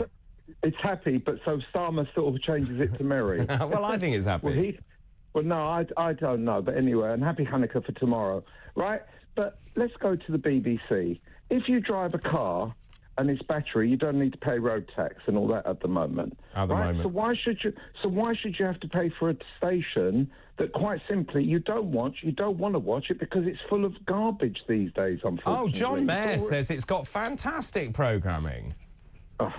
It's got loads of propaganda for people that they shouldn't do. They can't make up their mind what they want to call certain groups, and don't start me on that one, because they feel that You're talking about news and current affairs there. Yes, on sort of like groups that they don't describe as what should be described as. But it's just a joke. And as you say, the trouble is they send out letters, yes, again, might be them, might even be a con, are you going to be in on Christmas and all this sort of stuff. Why? They can't get anything right. Finally, they're going to get an overpaid big head off of their screens from the end of next season or something on Match of the Day. But it is stupid. What you want to watch, you pay for. Right? Okay. Yes, unfortunately, with old age pensioners, yes, I think there should be, like, of a certain age, it used to be there was a free TV licence, so they don't have to pay if you want to do it as a subscription. And so can I just say, John Mayer says letting go of Gary Lineker, big mistake. He was worth every single penny. They've had to replace him with 3 other people. Would you agree? I think it's the best thing ever. You've got somebody that is just their head is too big for their boots. He thinks he can say and do what he wants. That is not what his personal opinion is. Shouldn't be back because he's on Match of the Day, and that's the trouble. They just well said, Ian. I wish you a very happy Christmas, happy Hanukkah, as you say, as well. Thanks ever so much for your call this morning. We'll take another voice note now. This is Brian. He wants to talk about Keir Starmer. Good morning. Regarding Keir Starmer's message, it should go something like this. Good evening. Firstly, I want to wish a very Merry Christmas to all of the union bosses that got a nice fat pay rise when I came into power. I want to also wish a very Merry Christmas to Sadiq Khan, who is to become a Sir, and for keeping London streets safe, but also I want to wish a very, very happy winter festival to all of the young men who have crossed the channel illegally, but will put them up in nice warm hotels whilst they're elderly. I don't give two figs about. To the farmers, to the waspy women, up yours, as well as the rest of the country. Season's greetings. Thank you very much. Very droll, very droll. That's Brian there on Keir Starmer. Keep all those messages coming in. I don't think you're very impressed by his Christmas message. Your thoughts, please, on all of that. 0344 499 1000. So already this morning we've heard about the travel situation. I should have already left, apparently. Otherwise, I'm going to be in serious trouble trying to get up the dreadful road. If you've ever tried it, don't bother. The A12, which leads up to East Anglia. After the break, we're going to be talking about the weather. Lots of talk about this being the warmest Christmas day that we're going to see tomorrow. It was absolutely freezing yesterday, so I don't know what they're talking about. But I do know someone who will, and that's Claire Nazir, who's Channel 5 weather presenter. She'll join me after this break. This is Morning Glory. Good morning.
Across the UK, on DAB+, on YouTube, on the app, on your mobile, the home of common sense. This is Talk. It's Talk. Good morning. Happy Christmas. Christmas Eve, 9:21, Tuesday, December the 24th. Where's the time gone? Lots of you hitting the roads, the rail, getting on a plane maybe, greeting people who are coming into the United Kingdom for Christmas. And I do wish you a very happy Christmas. Do check before you travel, please. Simon Calder was giving us the latest. At the moment, it looks like actually air travel seems to be pretty unaffected. Some flights are affected. 5-hour delays, I think, from South Africa, he was saying, are delayed. So do check that. Also, the roads, you really need to be where you want to be by now. Otherwise, the roads are going to become increasingly busy. We'll keep you up to date if there are any problems on that. Now, also, the Met Office is now forecasting a grey Christmas rather than a white one. Sunny spells, extremely mild temperatures, apparently. Mild being 12 to 13 degrees across the UK over tomorrow into, obviously, later into Christmas Day. Apparently that's about 5 degrees warmer than usual for this time of year. Well, it feels absolutely freezing to me. Claire Nazir, Channel 5 weather presenter, joins me now. Hello, good morning, happy Christmas. Happy Christmas, David. Lovely to see you. Lovely to see you too. Come on then, tell us about the weather. Well, it's quite extraordinary, really. Today is going to be the mildest day, and if we hit a temperature above 15.6 degrees Celsius, which is very high. Northeast Wales, eastern parts of Scotland, northeast England, possibly they're talking about an isolated 15, so it's the higher end of that. Then we could beat a temperature set in 1931. So it's an interesting stat for you. Yeah. And it will be mild into tonight, but temperature's probably down a notch tomorrow by a degree. Still very mild, and as you said, a bit dull and grey.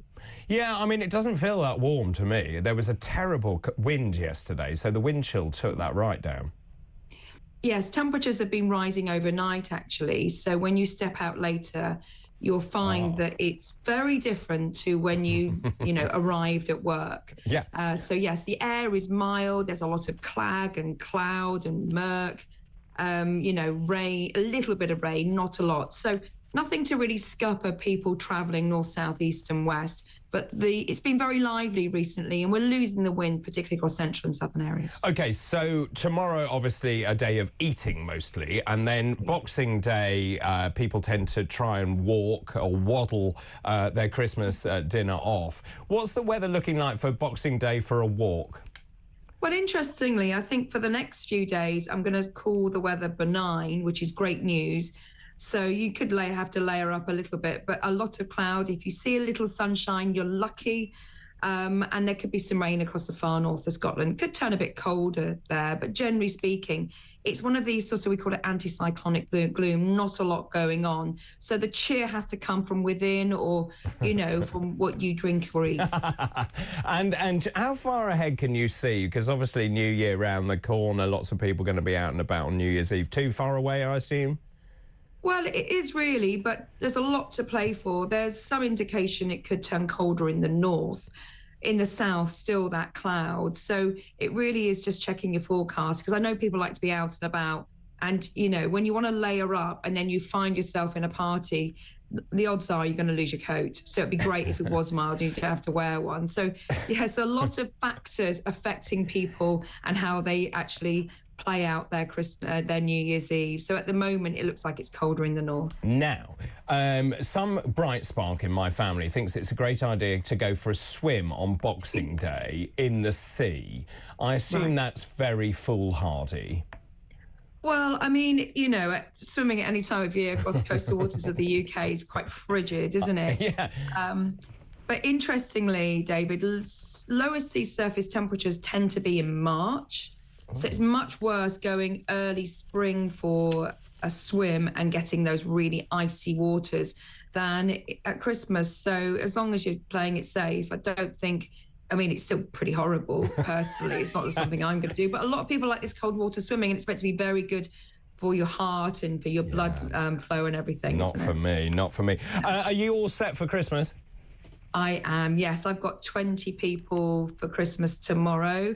I'm going to my sister-in-law's, and we call her Naughty Auntie Katie, so you can imagine it's going to be quite a lot of fun. Loving Auntie Katie. Good morning to Naughty Auntie Katie.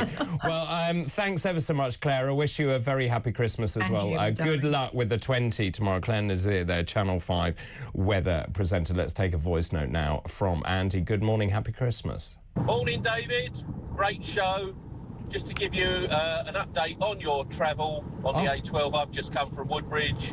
I'm on my way down towards Billericay on the A12. And don't tell anybody, but it's quite clear.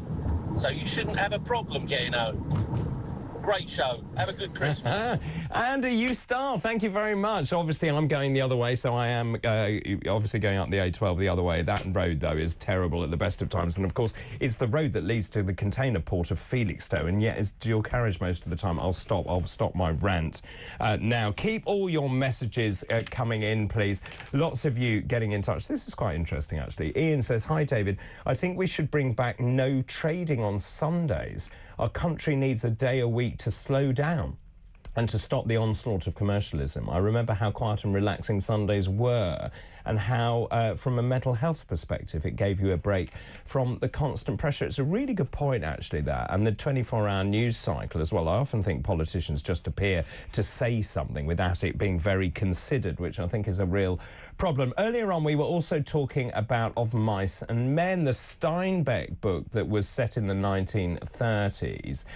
This is Yvonne in Solihull. I rather sense that teaching staff now don't have the ability to discuss such text in an intellectual way. Clearly, educators don't see the value in engaging pupils in the significance of the issues. Ben Habib was commenting on that as well.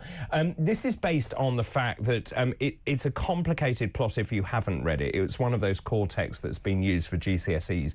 And Ben Habib was saying that actually we need to stop being so woke, that actually the whole point of those kind of texts is that if there is uncomfortable stuff in there, that we then discuss why it is uncomfortable. Steve says Ben is spot on. Our kids are being brainwashed in a wave of wokery designed to prepare them for voting at 16 with Labour.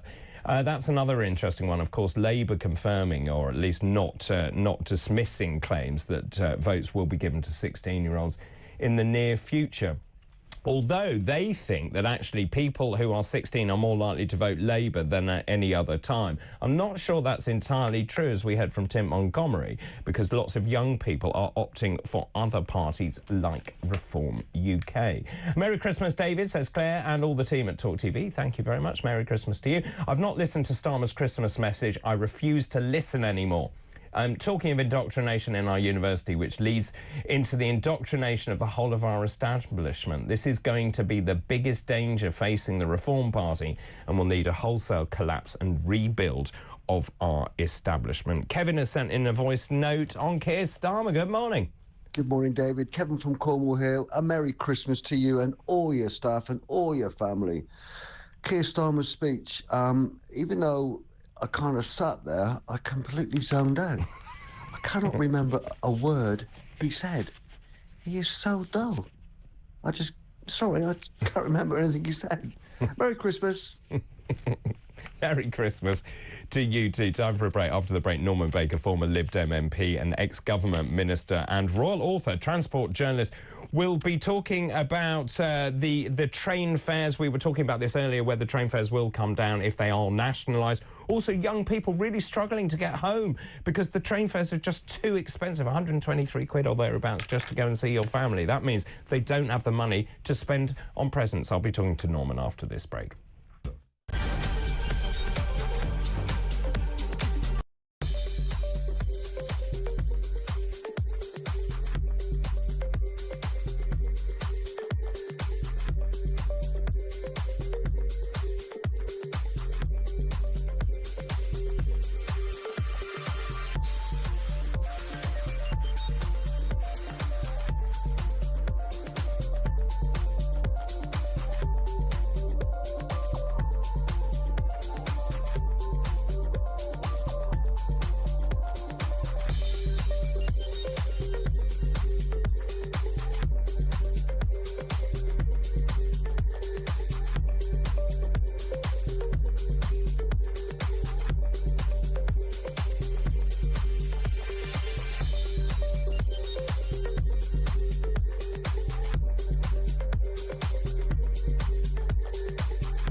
across the UK.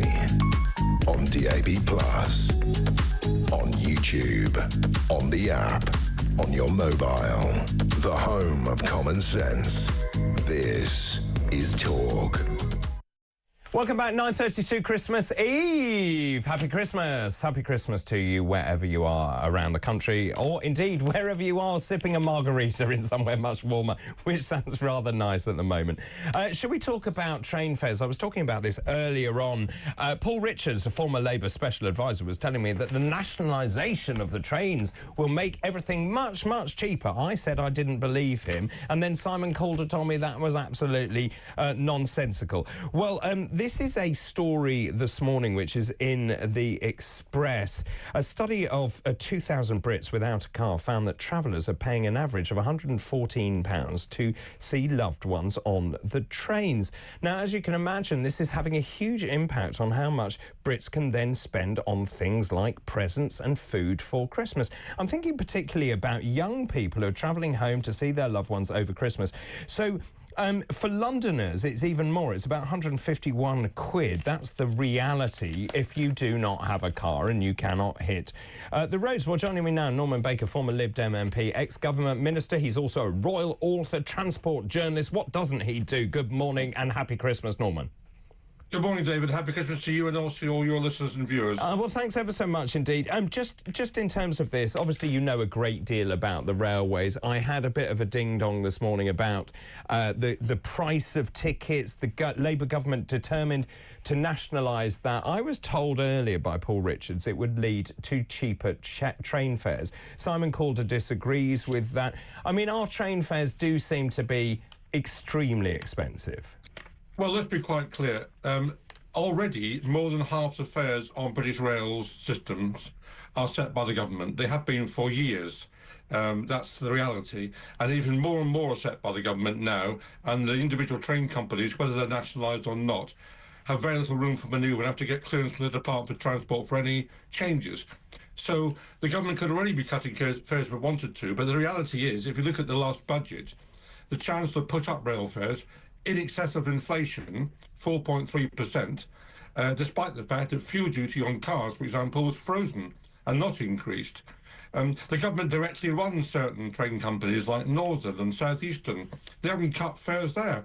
So the idea that nationalisation, which already, by the way, has largely occurred in default by Department for Transport Control, is going to cut fares is simply nonsense. Fares are going to go up, I'm afraid. But this is the bit I don't understand. We subsidise the railways by about 12 billion every single year. Surely in this drive, their obsession with net zero, they want more people on the railways. If you cut prices, more people will travel. Wouldn't your revenue then go up? Yes, it would, and there's a particular example from my old constituency where I persuaded the train company in Southern, in those days, to cut season ticket fares between Eastbourne and Lewis because there was a parallel road which was clogged and the railway had spare capacity.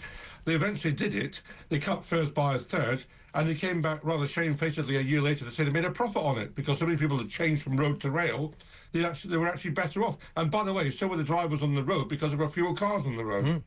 So why don't they do it? I think it's a lack of imagination, partly, and I think it's partly Treasury mindset, which hasn't changed from the 1950s. It says the money spent on rail is subsidy, money spent on roads is investment, and they haven't got that kind of concept out of their heads. No, I mean, I've been talking about where I'm going. If, you know, an hour train journey to Ipswich is 60 quid, so that's why people are on the road, and that's why we're seeing the congestion. Well, I mean, there are fares available which are quite cheap, but you have to book in advance. I got to Aberdeen, actually, this year for 40 quid from London. So you can get these fares, but you have to book in advance. If you turn up on the day, then you're asked to pay a huge amount of money for a rail ticket. But you're absolutely right, David. I mean, if people are serious in government about getting climate change under control, they have to get people on the railways and off the roads. And they're not doing it, they're doing the opposite. Mm. Should we talk in your capacity as a royal expert? So the King, obviously we have the King's speech tomorrow. It's on the front pages, many front pages this morning. The King has broken tradition by recording this year's Christmas Day message at a church. rather than on a royal estate. It's a really interesting choice, actually. It's the Fitzrovia Chapel in London. It was the chapel for the Middlesex Hospital, which is a hospital that has been disbanded since then. I mean, this is a very personal decision. I think it's only the 4th time it hasn't been filmed in a palace. I think it reflects the King's last year of being diagnosed with cancer. Of course, Kate Middleton also being diagnosed with cancer. What does it say to you? It is a personal choice, I think, and I think it's a good one. And after all, Christmas is supposed to be about religion, so within the church, that seemed to be entirely appropriate. And of course, he's had a very difficult year in terms of his own health, as has Kate. And I'm sure the fact that he's in that particular chapel, very close to Middlesex Hospital, is no coincidence. So, you know, I think it's a good choice, and I hope it goes down well. The only thing I would say about monarchs' messages on Christmas Day is that inevitably, because they are non-political figures, they end up with it's difficult for them to say anything which is controversial, and therefore it's a fine line between something interesting and something which is just a platitude. Yeah, talking about Christmas speeches, have you seen Keir Starmer's? And if you have, what did you think of it? I haven't seen it, and to be honest with you, I wasn't going to waste any of my day by doing so, but you can tell me about it if you want. Well, I mean, it's just that it just feels very empty. He talks about how people are going to suffer over Christmas. In fact, Norman, as a treat, I'm going to play it to you. This Christmas, people will be travelling up and down the country, heading home, visiting relatives and loved ones, to celebrate together the hope and joy of this special season. It's a time to remind ourselves what's really important: family, friendship, and fellowship between all people. Being there for one another in these celebrations, as well as the more difficult times. I'd like especially to thank those who will spend their Christmas serving others this year, in our NHS and emergency services, our armed forces, and the churches and charities that will welcome every person this Christmas. Because I know this is not an easy time for everyone, and my thoughts are with all those who are lonely this Christmas, having a tough time, missing a loved one. You are not alone, because as Christians celebrate the birth of Jesus Christ, the Christmas story reminds all of us to reach out to one another, to care for one another, and to look after those around us. This Christmas, I will be hoping for peace, particularly in the Middle East, as the birthplace of the Christmas story. I'll be looking towards a better, brighter future for every person, and celebrating the joy and wonder that Christmas brings. So, from my family to yours, I hope you have a very Merry Christmas. Norman. Well, thank you for that, David, for brightening up my morning. Look, You're welcome. I mean, it was inoffensive, but it could have been a speech given any year by any Prime Minister or any leader of any party in the last 20, 30 years. There's nothing new in the bat. I mean, it's not doing any harm, but, I mean, it doesn't inspire me. Well, I mean, what a lot of people are saying, like Alistair, for example, he says Starmer sounds like a robot. Is he actually human? I don't think he means anything. And the jarring bit for me is about people are struggling. Well, what about, like, pensioners, where you've removed the winter fuel allowance, where people can't actually afford to put food on the table, where you've actually had all of these tax rises, 40 billion quid's worth of tax rises. There is this enormous kind of dichotomy between what they've done and what he says. Well, indeed, and you also talk about peace in the Middle East when he's busy sending arms over there in large quantities. So, I mean, I think it was slightly hypocritical in that sense. Look, he's not, I've said this before, he's not a great politician, Keir Starmer. He's essentially a bureaucrat. That's what he was good at, as Director of Public Prosecutions. And he doesn't engage and inspire the public, as you need to do if you're a party leader, or an MP generally. And he doesn't inspire. And that means that he's got a problem. He's got a problem in setting his policies if he can't actually generate interest in what he's doing. Do you think he knows he's got a problem? He says he needs to go on holiday and have a rest. He has got a problem. Does he know he's got a problem? He must do, because the first few months have been probably the worst of any new Prime Minister for any new government. But he thinks it's been triumphant. He's got a huge mandate in terms of seats. And yet, what's he done? He's been mistake after mistake. Sometimes what he's been trying to do has been right, but the way it's been conveyed in PR terms, has been disastrous. For example, the winter fuel allowance thing, which many people object to, I think there's a case for taking winter fuel allowance away from very rich pensioners. But to isolate it and do it as a one-off, 2 months ahead of the budget, when there's nothing else happening, it's just disastrous in terms of marketing. Yeah. Can I just ask you, in your role as a former Transport Secretary, young drivers break the law to keep insurance costs down. This is the Times. This is called fronting.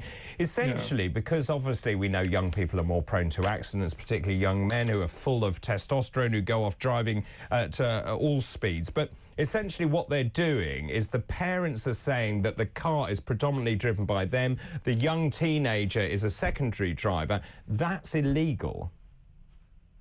It is illegal, though it's very difficult to prove, isn't it? Because you can find a young person driving a car, but who's to say that the mother or father wasn't driving it even more previously? So I think it's almost impossible to prove that particular case if you're the legal authorities. What's more concerning, I think, is the fact that the same report suggests that many young people are simply driving without insurance because they can't afford to do so. I mean, the cost of getting insurance for a car these days, if you're a young person, is absolutely enormous.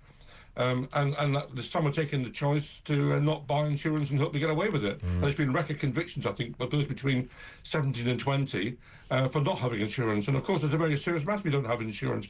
You then have an accident and kill somebody, then, you know, that leaves you in a very, very difficult legal position. Absolutely. As Peter Blexley said, do not drink and drive, and certainly don't drink to excess and then drive in the morning. Norman, are you all ready for Christmas?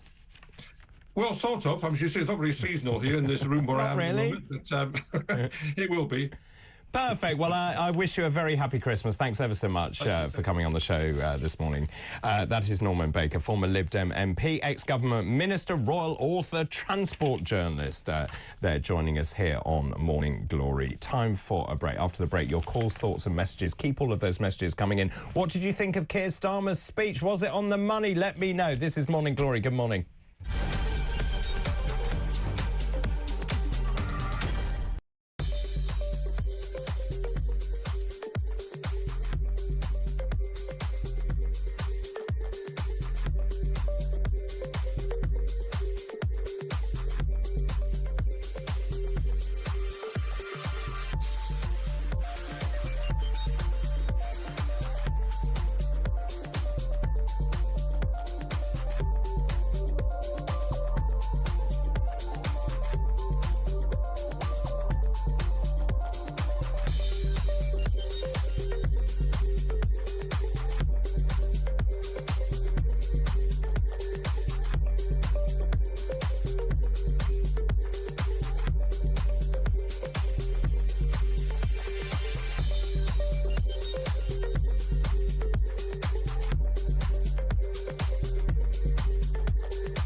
across the UK.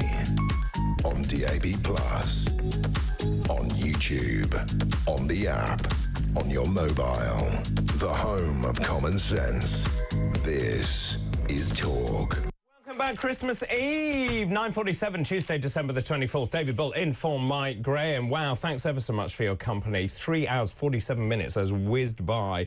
In this final part, though, I just want to reflect on some of the stuff that's been going on this morning and also some of the messages that you've been sending. Now, earlier on this morning, I was talking about the BBC. So the TV Licensing Authority has sent out letters to say to people, are you going to be in on Christmas Day? And if you are watching television without a television licence, we could be coming to get you. I said, I think that is a step too far. It then prompted a conversation about the future of the BBC and the future of the licence fee. And I spoke to John Mayer, former BBC producer, about that. And this is what he said. Is there still a need for the licence fee? There's an absolute need for the BBC, David. I mean, look at Christmas. What are the highlights of Christmas going to be? I have no idea. Well, I'm sure you'll sit down tomorrow after your turkey and watch Gavin and Stacey and think. I really won't. No, I really won't. I've never seen it. I've no interest in seeing it. It's awful. I'm sorry you're a Grinch on this one, but, you know, look, the BBC keeps us all honest. They make bloody good programmes, which makes sure that everybody else makes bloody good programmes. The question is, how do you finance that? Do you finance it by a universal licence fee? I don't know. I think that may be coming to the end of a road in that shape or form. You know, there needs to be some creative thinking on this, where you have a basic licence fee, where you get everything once, and then anything on top of that is subscription. So that's what the iPlayer is for. Use that as a way to get marginal bits of revenue from the public. But, you know, the licence fee can't just keep going up and up and up, and the BBC can't just keep spending more and more money. You know, it's not endless. I mean, I would agree there are some real nuggets there. When the BBC does it well, they do it extremely well, but there are programmes that I personally wouldn't fund, but that's not the point. In terms of the iPlayer, though, it's a bit like the Netflix model. Surely iPlayer needs to be opened out to a subscription model across the world. Isn't that the way to derive more revenue? I know there are commercial sides to the BBC.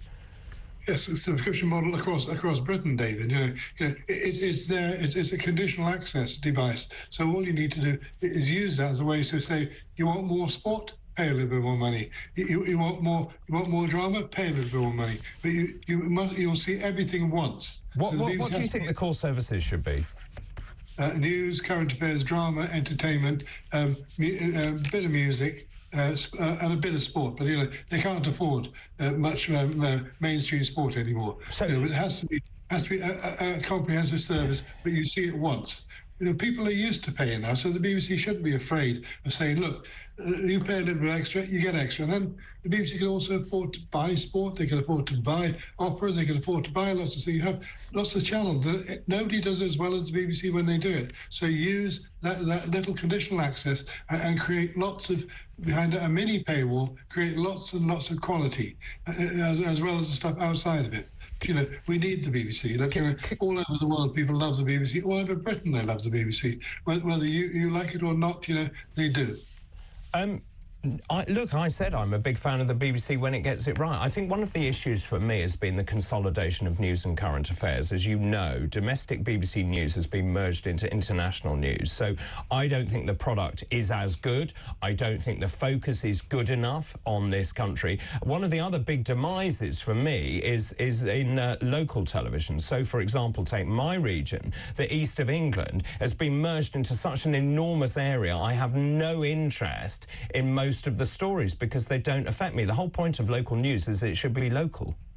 I agree. I mean, the BBC should be building upwards rather than downwards. You know, but the east of England have opt-outs to Cambridge and to various other places. So there is that. No, the BBC needs to look after its roots. There we are. I was talking to John Mayer earlier on about the BBC, talking about the BBC. Darren has sent a voice note on the BBC. Good morning. Happy Christmas. Hello, it's Judy from Alsofswish. Oh, hello there. Show. Just listening to John, the Major, the posh guy, basically knows all about what everybody thinks about the BBC. Gary Lineker's great. Whoa, I could write a book about the BBC. What's it doing 2027? Defund the BBC. That's what it'd be called. Have a good day. Thanks, Darren, or Judy, as I should now call you. I'm very confused what's going on. Darren, thanks very much for your voice note this morning. I think Andrew, or possibly Judy, is on the line. Andrew in Hertfordshire, good morning. Definitely Andrew, not a Judy. Well done, Andrew. How are you? Really good. Happy Christmas. Do a great job, all the people, you and the show, and Talk Radio is the voice of the nation. Oh, thanks ever so much. And to you. The BBC guy, you know, he is BBC through and through, so he's deluded. He used the word traditional. The stark reality is, if you look at Match of the Day by way of an example, they've taken away Gary Lineker, a footballer, and they've replaced with 3 individuals who happen to be female who have never played in the Premier League. Yeah. The person to do that role was Jermaine Janus. I see him in a driving range with his family. He did what he did. If Diane Abbott can make an anti-Semitic statement and do a half-an-hour course online and then be welcomed back and become the mother of the house, why have we abandoned that thoroughly good role model? And we're just going to sweat 3 individuals, just like we sweated Claire Balding, just like we sweated Eureka Johnson, and then they just become irrelevant, and it's dumbed down, and it becomes just like Top Gear. Well, I mean, I think what John Mayer was saying, and there is some truth in this, is that you need to retain top talent. My issue is that actually there are people that are paid far too much, but equally, and I've worked there, so I've seen it, when you watch that drama W1A, it is so true to life. There is far too much administration and management, and, you know, departments like the head of Betterment. It is true. It is factually correct. Yeah, well, it's peace on earth and goodwill to all men. And look how that ended up for Jesus. So you've got to be realistic here. You just said it there. Top talent. Jermaine Janus was the top talent. Just forgive the bloke and move on. All right? Yeah, good to hear from you, Andrea. Wish you a very happy Christmas as well. Thanks ever so much. Judy has sent in a voice note.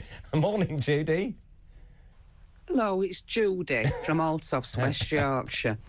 When you were talking about young people not wanting to join the army, can you blame them? They're going to other countries fighting, come back, and then they get chased by the human rights lawyers.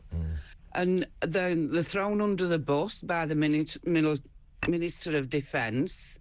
Also, my son was in the army. He fought abroad. They fought in the last war when Tony Blair sent them to fight with equipment that would have shamed a third world. Who can remember those snatched Land Rovers that were getting blown up left, right and centre, killing our young men? Absolutely disgusting. And that's why people won't fight for this country. If my son come to me now and said, I'm going to join the army, I'd said, no, you're not. No, you're not. And that's because they get treated poorly. Thank you. Happy Christmas and happy Hanukkah. Thank you. I couldn't agree more. Thanks ever so much, Judy. Happy Christmas to you as well. Patty has also sent in a voice note about Keir Starmer. Good morning. Morning, David. The only message I want to hear from Keir Starmer is a farewell message. I wish him a long and happy journey with a one-way ticket. Merry Christmas. Have a fab time. Bye. And you're not the only one. Thanks, Patty, for that. Let's take a quick call. Paul is in Tyneside. Good morning. Happy Christmas. Hi, happy Christmas, mate. How are you doing? Yeah, good. Thanks very much. Are you already prepared? Oh, well, lastminute.com, mate. OK, good. What's on your mind? Yeah, so just with regards to the Reform Party and stuff, I mean, the Conservatives seem very, very quiet at the moment. And I was talking to a friend of mine. I'm a small business owner, and I was talking to a colleague of mine, and we were just discussing. He voted Labour last time, and he's now okay. He's not going to do that now. You know, he's absolutely fed up with what's going on around here, But his main gripe was, that Reform seemed to be a one policy party about the immigration. And I just kind of discussed with him over time, and I explained to him that, yeah, that might be the one major policy what they're coming out with. But if you solve that issue, and you don't have that money being spent on housing people in hotels and stuff like that, that money can be spent elsewhere. You know, that relieves the stress on the NHS, it relieves the stress on the dentists, on the police, on the housing, on the schools, and then overall, the country itself can be a much happier, better place. And then when we have that surplus cash or that surplus money, we can then start investing in other countries. But until then, we need to really knuckle down, batten down the hatches, and we you know, it'll be interesting to see, I think, what Trump does when he gets in, how he starts getting rid and moving on. 100%, Paul. Thanks ever so much for your call. Happy Christmas to you. Alex Phillips, happy Christmas. Good morning. How are you? You're looking very festive. I mean, you are next level. Yeah. Well, you know how I am, because I had to come to you during the advert break to show you my claw. Yeah, so what's happened to your claw? I don't know. What were you doing? Well, no, so basically I got home and I was in a rush to wrap presents because I was going out for dinner, and I ran up my stairs and I got my finger stuck on my banister post. And okay, so obviously my presents are interestingly wrapped, but I've now got this. Right, so you need to neighbour strap it. So you need to strap this one to this one, put a lolly stick in between and then strap them together. Yeah, do you know what? We've just sent one of the producers out to Boots to get some tape. Well done. Yeah. Excellent. So I'll be halfway through the show and strap up. Right. and now we put your medical complaints to one side. David. Have you got a busy show coming up? Yeah, I've got lots to discuss. We're going to be looking at what's going on television and stuff like that over Christmas. Oh, yeah. Because I don't normally do that stuff. With the BBC, we need the BBC. It's the one time that I actually am interested in the TV schedule. Otherwise, I'm like... Well, I've only got 2 days off. Yeah, me too. Oh, have you? Okay. And the only reason I took Boxing Day off is because it's my birthday. Oh, what? Yeah, my birthday's Boxing Day. Yes, happy birthday. No, you didn't know that, did you? 21, of course I did. Well, I wish you a very happy birthday. Well, look, also, I hope you have a great show. You'll get some great calls as well. Keir Starmer's Christmas message is quite something.